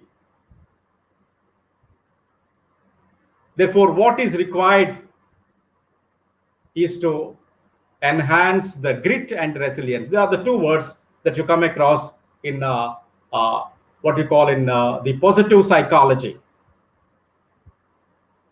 The grit and the resilience are important for a sound mental health and well-being. You know, grit is what you have taken today as a goal. You persistently pursue the goal till you reach, not to live in between. And the resilience is, while you are traveling to your goal, there may be n number of hurdles that you come across, and you fall, and if you exit from the race, you will never reach to your goal. So you need to believe, even if you fall, you have the courage to rise again. You know, one poet in one of the languages, he said, I like what you call the current of the oceans. If you go to a seashore, you see the current of the ocean. I like them because if one wave falls, it raises again. The resilience is actually talks about it. Even if you face difficulties while you are pursuing your goals, you will never give it up. You raise, you gather strength about your potentials, and you put your efforts to reach it. I think that's the kind of thing that is very, very important that we need to imbibe. So what are those things which are important? Positive role models.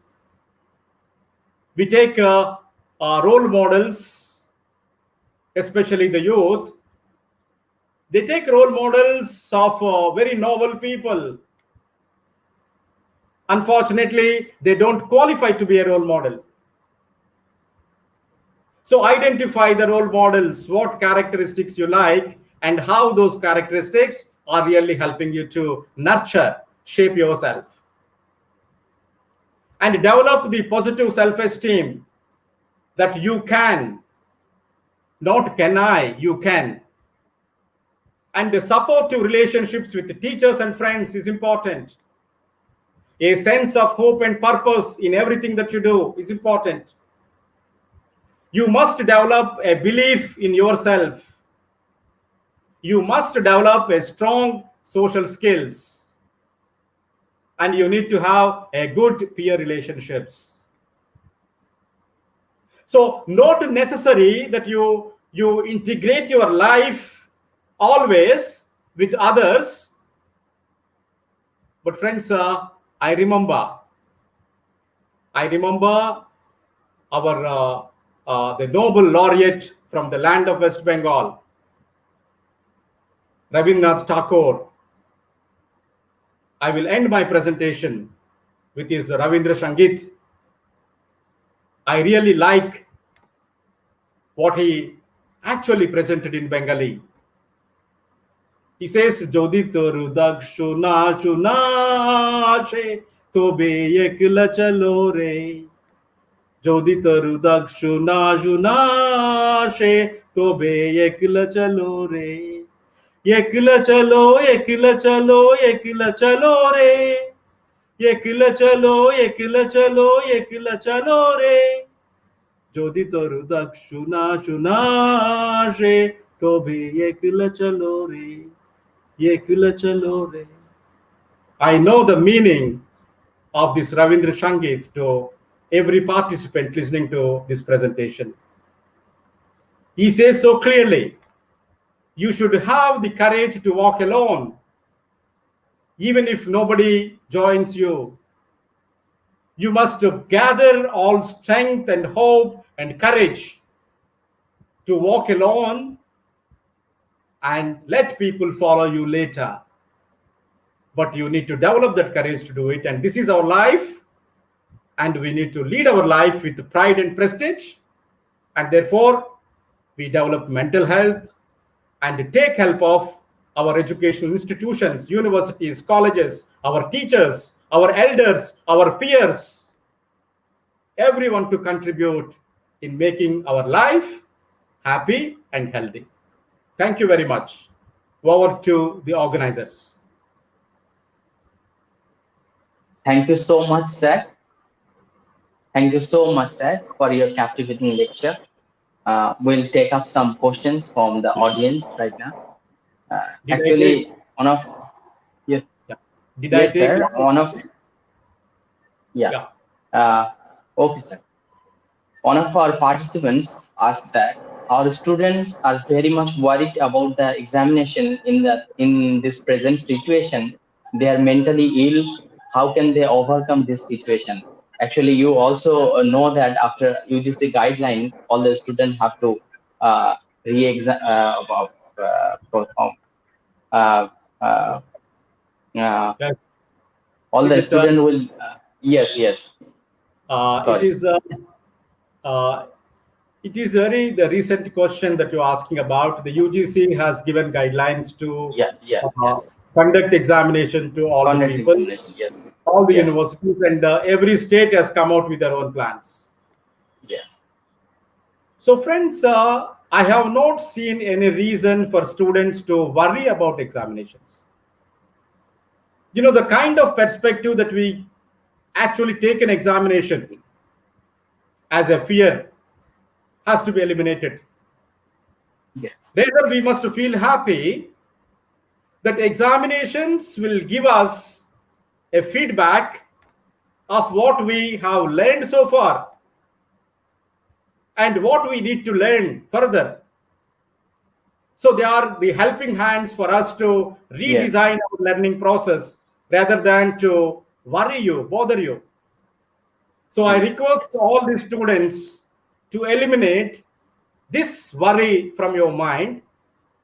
The examination is to help you to understand what you gained, what you understood, and what you require to know. But at the same time, you must follow the instructions by your respective universities. They have recommended to take choices, whether it is an online exam, offline exam, or blended model. And these models are recommended because your health, your well-being, your happiness are the utmost concern to the nation. Therefore, you take care of your good care. You maintain social distancing. You should follow the sanitization process. Wear mask wherever you go. But don't worry about examinations. Ultimately, they help you in your career progression. Thank you. Yes, sir. Thank you so much. Sir, another question from myself, sir, actually. Sir, you also know the present condition right now. Actually, our entrance examinee like JEE, mains or something like that, they are also worried about examination, and due to their failure of success, they committed suicide. Frequently, we can hear the news from various news channels. They are committed suicide for their study pressure. And in recently, Sir Dalai Lama, His Holiness, the great ambassador of the world peace, with the conversation of Gaur Gopal Das, rightly said, India has the potential to compete the world with reviving our own 1,000-year-old values, thoughts, and heritage, with the combination of this modern education. Sir, as we know, you are very connected with the new education policy 2020, sir. What do you see in the near future to battle this present ground for committing suicide or something like that, sir? What do you hope in near future, sir? It's my question to you. Friends, I must share with you the new education policy is looking assessment is for learning, not assessment of learning. There is a huge distinction between these two. Yes. Assessment for learning and assessment of learning. So when we use assessment for improving our learning process, it is used to like a tool for every learner to use the assessment feedbacks to reorganize the learning process. So it is not a worry, but it is an opportunity to improve.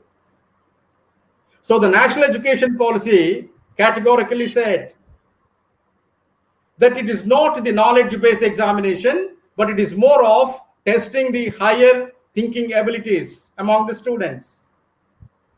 It's not that what you remember, you recall and you write, but what you critically think and creatively organize, and you are able to make judgments about the situations and the kind of phenomena that you deal with. Therefore, you are not really talking about a rote memory kind of a thing. Yes, yes. And the policy clearly talks about when you are having examinations, you also have the multiple examinations, multiple entries, multiple exits, where every learner is having flexibility to choose what he likes to. And at the same time, he has his own decision to think about what is required into the system. Therefore, nothing to worry about the kind of examinations that you are talking about. The policy has correctly taken into how the disposition of examinations in any education institutions need to be carried out. Friends, I must tell you one very important point. We have about 37 million students who have enrolled into higher education today in the country. Yes. 37 million students enrolled, which is not a small number. And keeping the career progression and the future of these students, the government is making efforts in this pandemic situation to create a vibrant, transparent examination system and to organize in this country. Therefore, I request all the students to take it in a more proactive way and never think about an excuse, but to prepare yourself and give the examinations as per the protocols, but at the same time, take care of your good self. Wear a mask, go for sanitization, and maintain social distance. Yeah. Thank you, sir. Thank you once again, sir, for accepting our request and being with us in this platform to make this grand success of this webinar, sir. Thank you so much. Thank you. Thank you. Thank you so much. Thank you. Wish you all the best to everyone. Thank you. Thank you. Yes. Now, we have with us respected Professor Dr. M.D. Mahabubur Rahman, Associate Professor, Institute of Education and Research, Dhaka University, Bangladesh. He is also the chairman of the Department of Special Education, Dhaka University. He did his master's and PhD in University of Canterbury, New Zealand. He is a writer in the field of special education and educational research. He published a bunch of books in Bangladesh as well as in Germany, and also published a lot of papers in the national and international level. He has attended different educational activities in 15 to 20 different countries throughout the world. We are very much grateful to have you here, sir. It's over to you, Professor Rahman.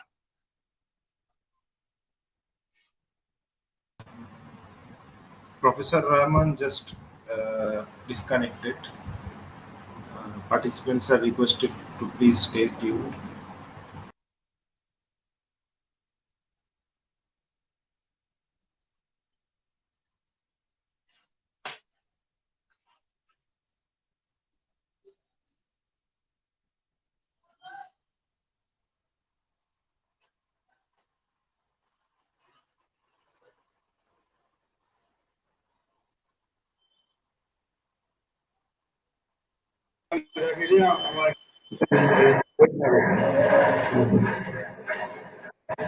You are live now, sir.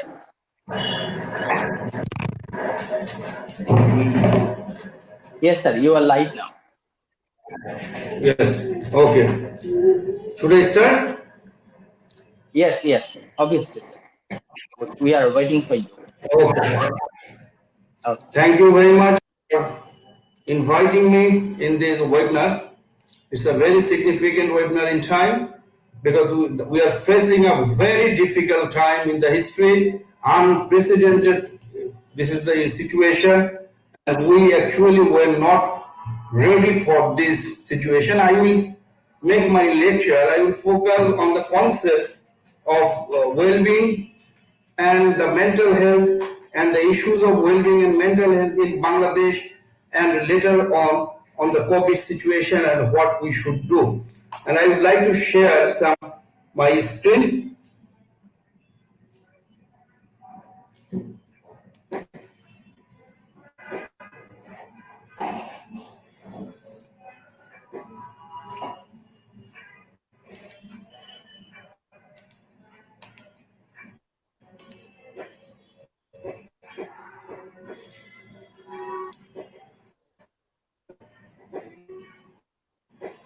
Can you see my PPT PowerPoint presentation?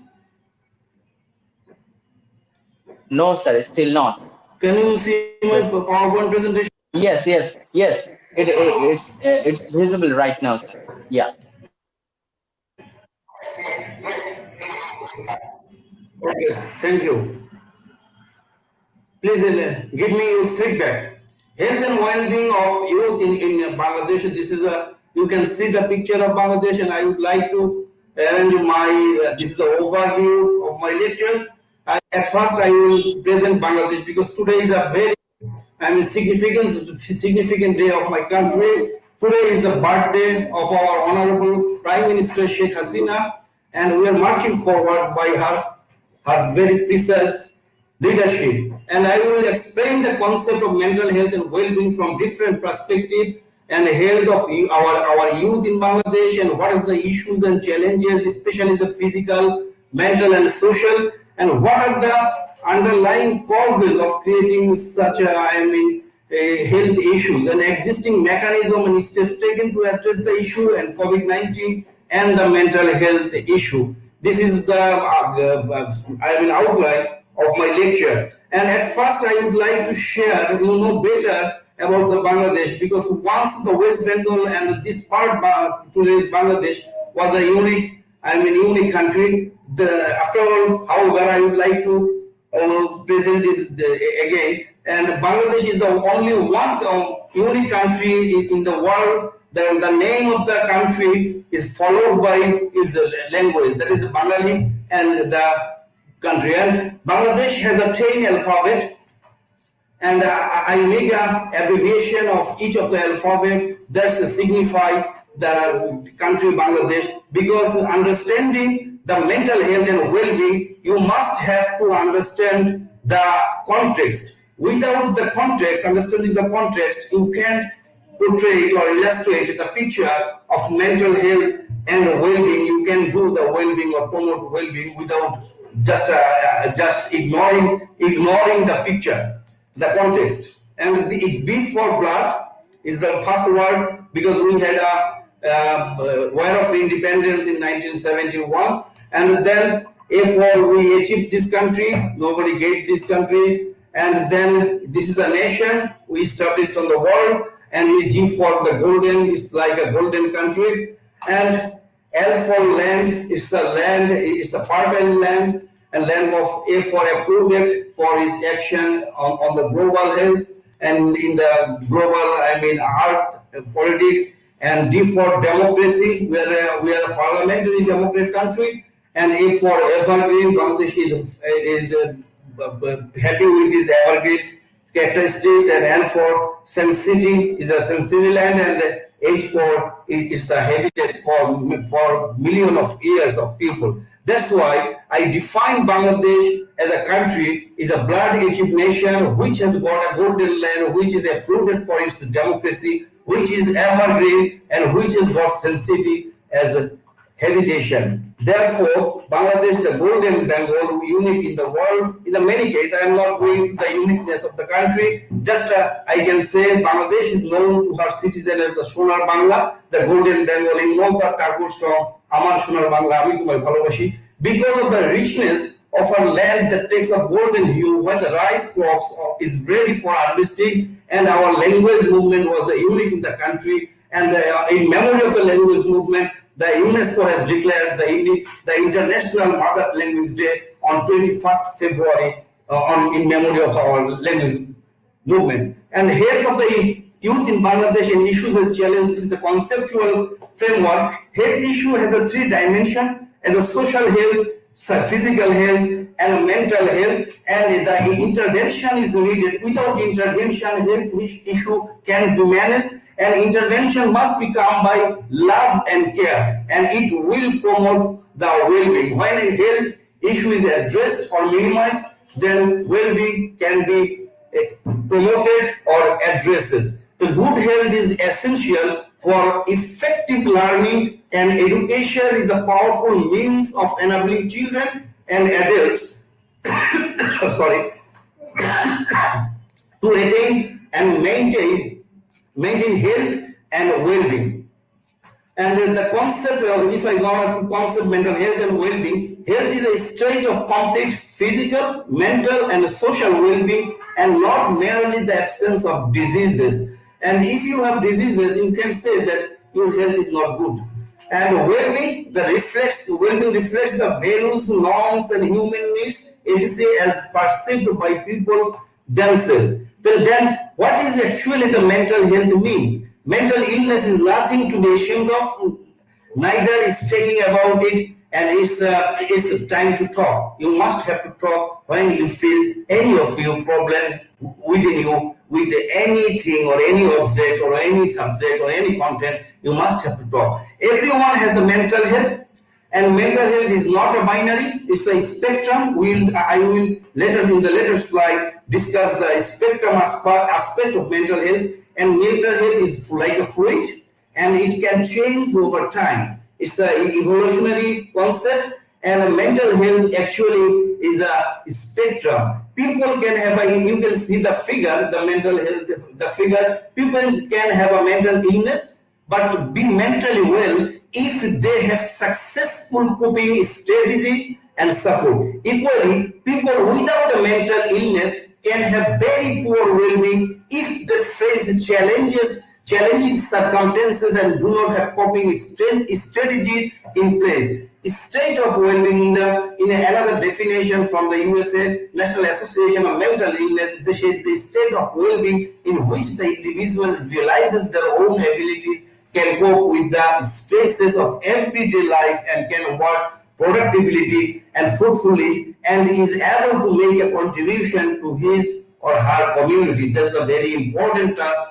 And I was listening the last speaker about the latest national education policy of India. That education policy emphasized on the future contribution, create such a generation through education that will contribute to the community. That's a very important concept in mental health. To be on the spectrum, each mental illness has its own spectrum because each person experiences is unique, because the 5-finger of our hand is not equal. Each finger is representing the diverse nature of human being. That's why the problem with the mental health is diverse, as like our diversity, our diverse of our fingers in our hand. Each member of the spectrum can support. That's a very important task. Can support each other through shared experiences. We need to create a learning community of learning so that we can share our experiences, our student can share, our teacher can share.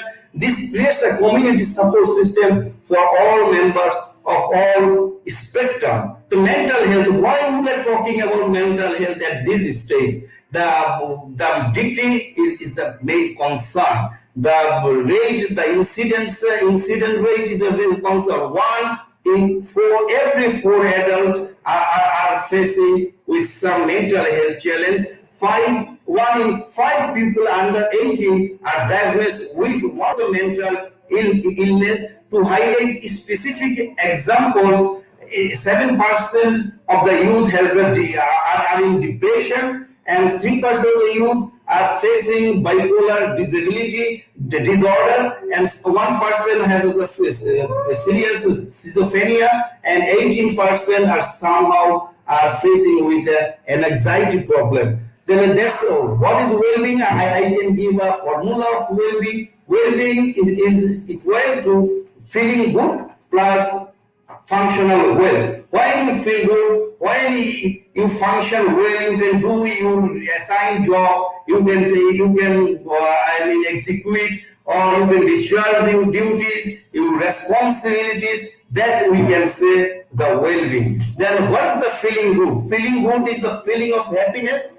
contentment, enjoyment, curiosity, and engagement. Then what is functional well? Experiencing positive relationship, having some control over one's life, and having a sense of purpose. You must have a sense of purpose of your life. When someone loses the sense of purpose of his or her life, he may not find any objective or any aims of his life, and may take the reason or the bad decision of suicide, committing suicide or other thing. That's why functioning well is very important. Then understanding of mental health and mental illness determined by the meaning given to experiences and feelings in the context of people's culture. Culture is a very important, and we need to respect our culture. We need to preserve our culture if we would like to address the mental health issue of our future generation. That's why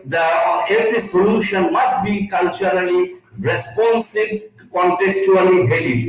And mental health is not just a technical matter, but concerned with the ways of life, values, and worldwide, they vary across culture. Understanding of well-being reflects range of human experiences, social, mental, and other experiences, spiritual experiences, material experiences. That's why in the contemporary research, it has been found a new perception of mental health from the community perspective, and the well-being from a community perspective are now focused in the Western world of the first one, and they found that four components are included in the community perspective of mental health and well-being. Number 1, material well-being.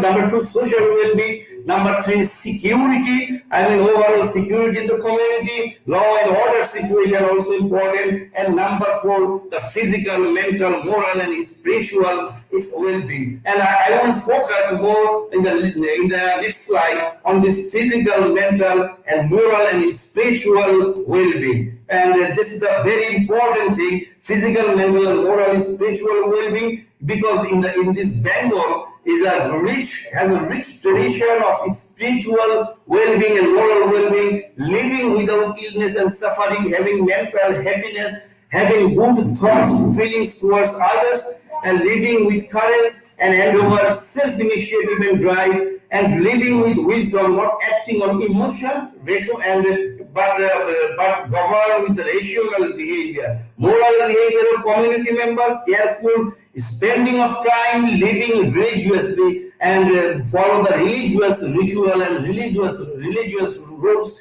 is very important for spiritual well-being. But remember, when money is lost, nothing is lost. Why I am talking about more about the spiritual well-being and the moral well-being? When money is lost, nothing is lost. When health is lost, something is lost. But when character is lost, everything is lost. And when you have no moral standard, then you make a threat to the human being, to community's well-being. That's why that's a very important thing. What reduces such community mental health and well-being? And number one, the political violence and the natural disaster may increase the community mental health and well-being. Displacement may increase, we may reduce, we need to reduce displacement, we need to fight against the poverty, and poor housing conditions should be changed, and conflict within family and community, we need to minimize those conflicts, and we need to go work for social inclusion and not for social exclusion and isolation. Issues in Bangladesh, now I am coming to the specific issue to the country of Bangladesh. The physical health is a common issue. There are many diseases like dengue, diarrhea, arsenic, malaria, fever, hepatitis, malnutrition, personal hygiene, and is the severe issues of mental health. And at the recent time, due to the influences of the Western culture, drug addiction, within the tendency of drug addiction within the young people are increasing. And the mental health issue, we can see that child and adolescent mental health problem are an important public health problem in the recent research said, and no statistics of prevalence for Bangladesh. I also think that similar condition maybe exist in all other countries of South Asia. One of the major challenges for us, for the academics or for the planners, is a lack of statistics or lack of valid statistics. But in other countries in the world, like Australia, 14% of children and adolescents were identified as having mental health problems. And in the new research, it was identified a strong relation between caring and connectedness on adolescents' health and well-being. That's why the networking is important, and caring to the children and adults is important. Lack of physical activity at the present time, because after 1990 we are observing a new generation in the world, and after in 1994, after the invention of read and write way, we can find that generation that is called the digital baby generation, and they are not willing. This generation is not willing to play outside in the field, but they are more habituated with their devices, electronic devices, internet, computer, and playing games. And this type of less of physical activity are influencing sedentary behavior, creating psychological problems among children and adolescents. And drug also creating some other issues related to the poverty phases, and the paradigm shift of the social structure here from a joint family to becoming the individual unit family, creating problems, and under-achievement of the students, attachment problem, adaptation problem, malnutrition, personally, all are creating mental issues. And there are some issues related to social health issues that are common in most of the countries in this subcontinent. One is the crime or juvenile delinquencies that's creating huge threat to the well-being, and then the movement called liquid love. And at present, the love are the adolescents have the love or are falling in the love, or they're making love attached to any opposite sex. The uncanny frailty of human bonds, the feeling of insecurity, the frailty in spares, and the conflictive desires to tighten the bonds yet keep them loose. And in mature love, there is a huge psychological pressure, even drive the human adolescent guys for suicide. And then this food, and another common issue is a threat to our social health issues, ignoring own culture, unemployment, poverty, and recent the eve teasing, or the adolescent gang culture and the conflict. And causes behind this issue is very similar: density of the people, population, impact of global warming and climate change as an issue with our social well-being and mental well-being, density of population, then natural hazards, poverty, lack of appropriate guidance, consequences of globalization, domestic violence, uneven distribution of resources, and then gender disparity. And causes behind this issue, we can say the homeopaths and the notion of hybridity, and at present we are creating due to the external influences, external cultural influences, we are creating such a generation. They are not taking the values of insider, even not the outsider. Like a hybrid nation we are creating, and Reinseck, Harris and Blum identify low family stress, referring to poverty, unemployment, substance use and domestic violence as negative impact on adolescent health and well-being. On the other hand, one of the Bengali researchers, Dilara Jahiz, in her study, found the devastating effect of cultural globalization on the youth of Bangladesh, and especially I can say some of the television channels from West Bengal are creating a specific problem on the mental health of Bangladeshi women, especially the G cinema and others, which is the main content is the family violence and others that's promoting somehow negative mental health, and commercialization of culture also creating some problem.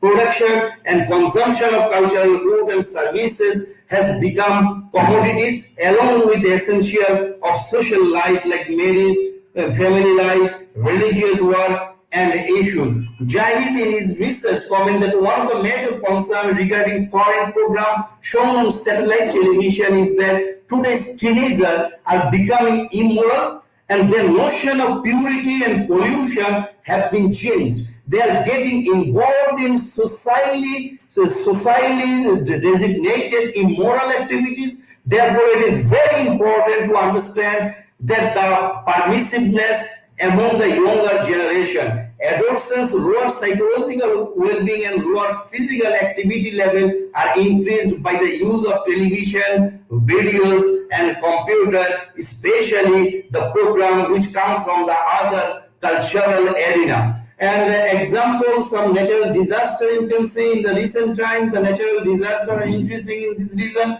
One of the natural disaster I can say about the earlier on 5 May 2009 affected about 2.3 million people, and many of them stranded in flooded villages, and they have no alternative to save themselves. And you can see some of the picture, one picture that a flooded road in front of my house in the city of Dhaka. Another is the train is going on the water like that. This natural disaster and reduces the community mental health. This injustice and discrimination, urbanization, and communicable diseases, work stress, alcoholism, drug abuse, and sex abuse, and psychological contexts and mental health contexts. We can say why it is a poverty and priority to us. Student well-being as a teacher is a priority to us because mind is a very big thing and hard. These two things, and the student well-being is a priority because if we do not give the priority, it may increase risk period which left unchecked can lead to lifelong consequences, and we don't want to see that our students are suffering for entire life after the student life, the student time. And to encourage the open discussion of health and mental well-being, that's why it's very important, and working together to provide a holistic, effective approach across home and school. 75% of mental health issues start before the age of 18. We need to understand this thing. That's why the mental health issue of students is very important. If we want to get a healthy generation in the future, we have to work from our school, even from our primary school. Students are in an important life stage for intervention and developing new and positive norms.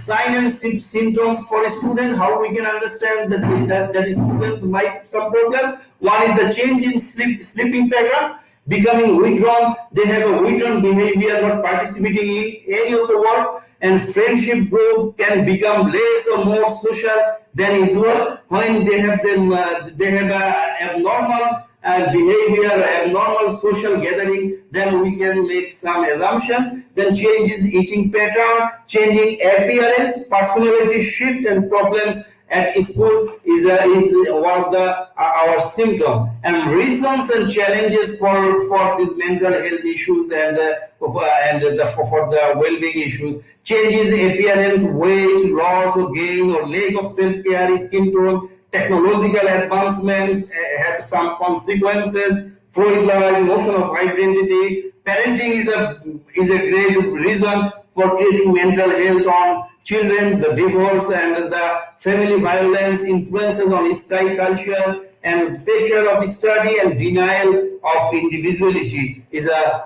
big challenge. How can we feel good rather than less bad? That's a very important. To be good, to live with a good health, we need to feel good in every situation. Though it's very difficult, there are lots of factors involved, but evidence suggests that what we do and what we think have the biggest impact on our sense of well-being. And some other factor like the family breakdown, divorce, separation, recruitment as a child soldier or child work, parents working abroad, competition and pressure for achievement, disabilities, all are creating new types of problems. Then I am coming to COVID, this is not COVID-19 and mental health and well-being. COVID-19 are creating a new types of mental health and well-being, because at the very beginning of COVID-19, we experiences the lockdown situation. And the lockdown situation, we found that the students are withdrawn from their university and they were bound to stay in the home with their father, with the mother, with the sister, and with the sibling, with the family members.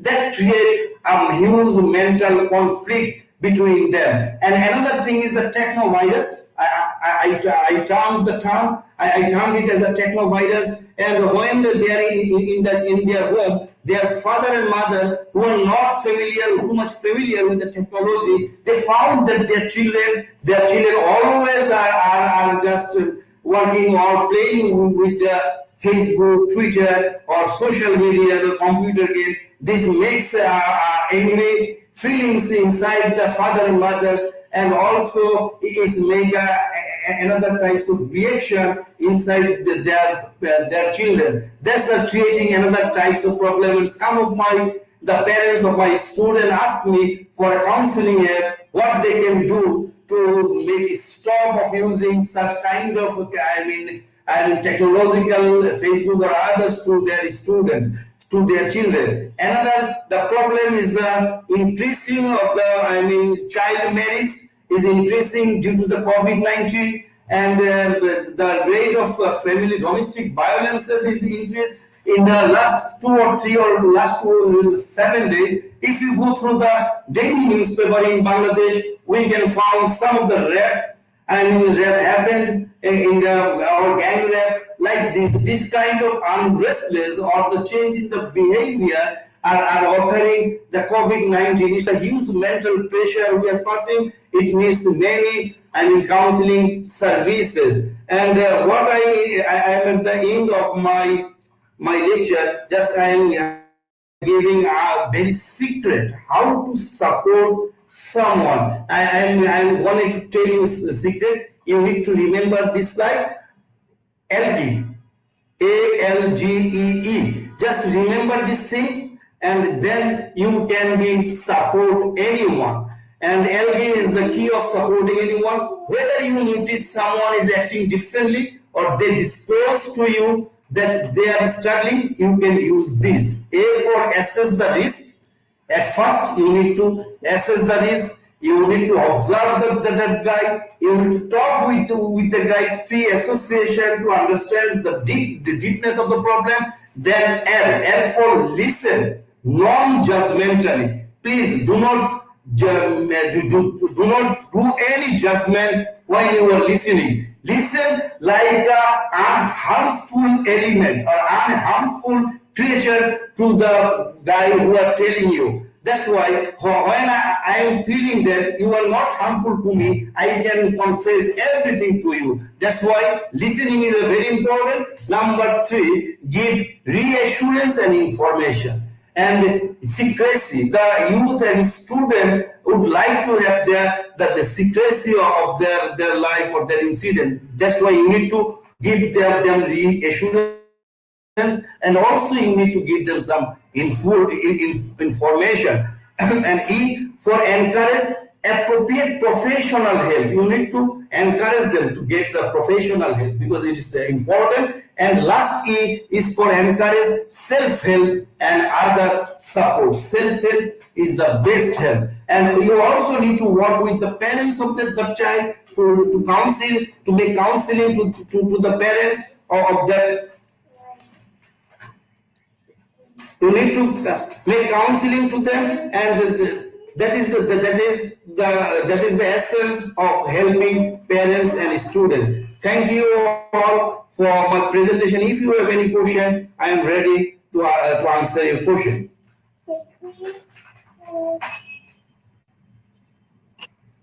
Yes, sir. Thank you so much, sir, for your impressive lecture. Sir, we have not any question from our participants. Thank you once again for accepting our request and being with us in this platform, sir, to make this webinar very successful. Thank you so much. Thank you. Thank you so much. Thank you, sir.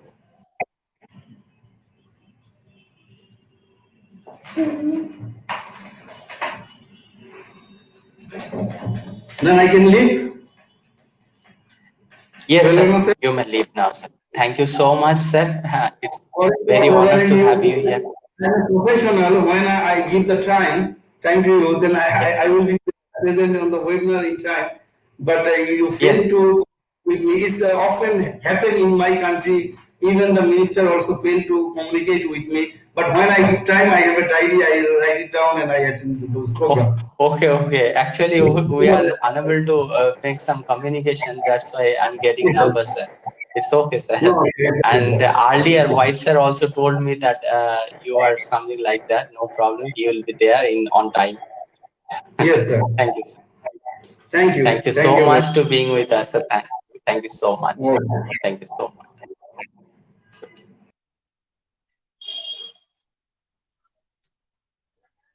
Yes, lastly, on the behalf of our institution, I would like to propose the vote of thanks.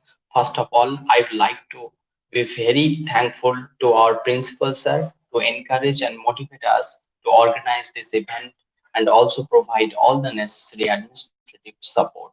I also convey my profound gratitude and honor to our resource person for giving their valuable time to us, despite of their very busy schedule. I am also very much thankful to our faculty members, heads, librarian, IQAC coordinator for their continuous and collaborative support to organize this event. I also express my humble gratitude to all the participants from different parts of the world. We are really fortunate and blessed to have you all here. Thank you so much. So with these few words, I am concluding this event of today's international webinar on mental health and well-being of students. Be safe and healthy. Thank you once again. Thank you. Thank you so much.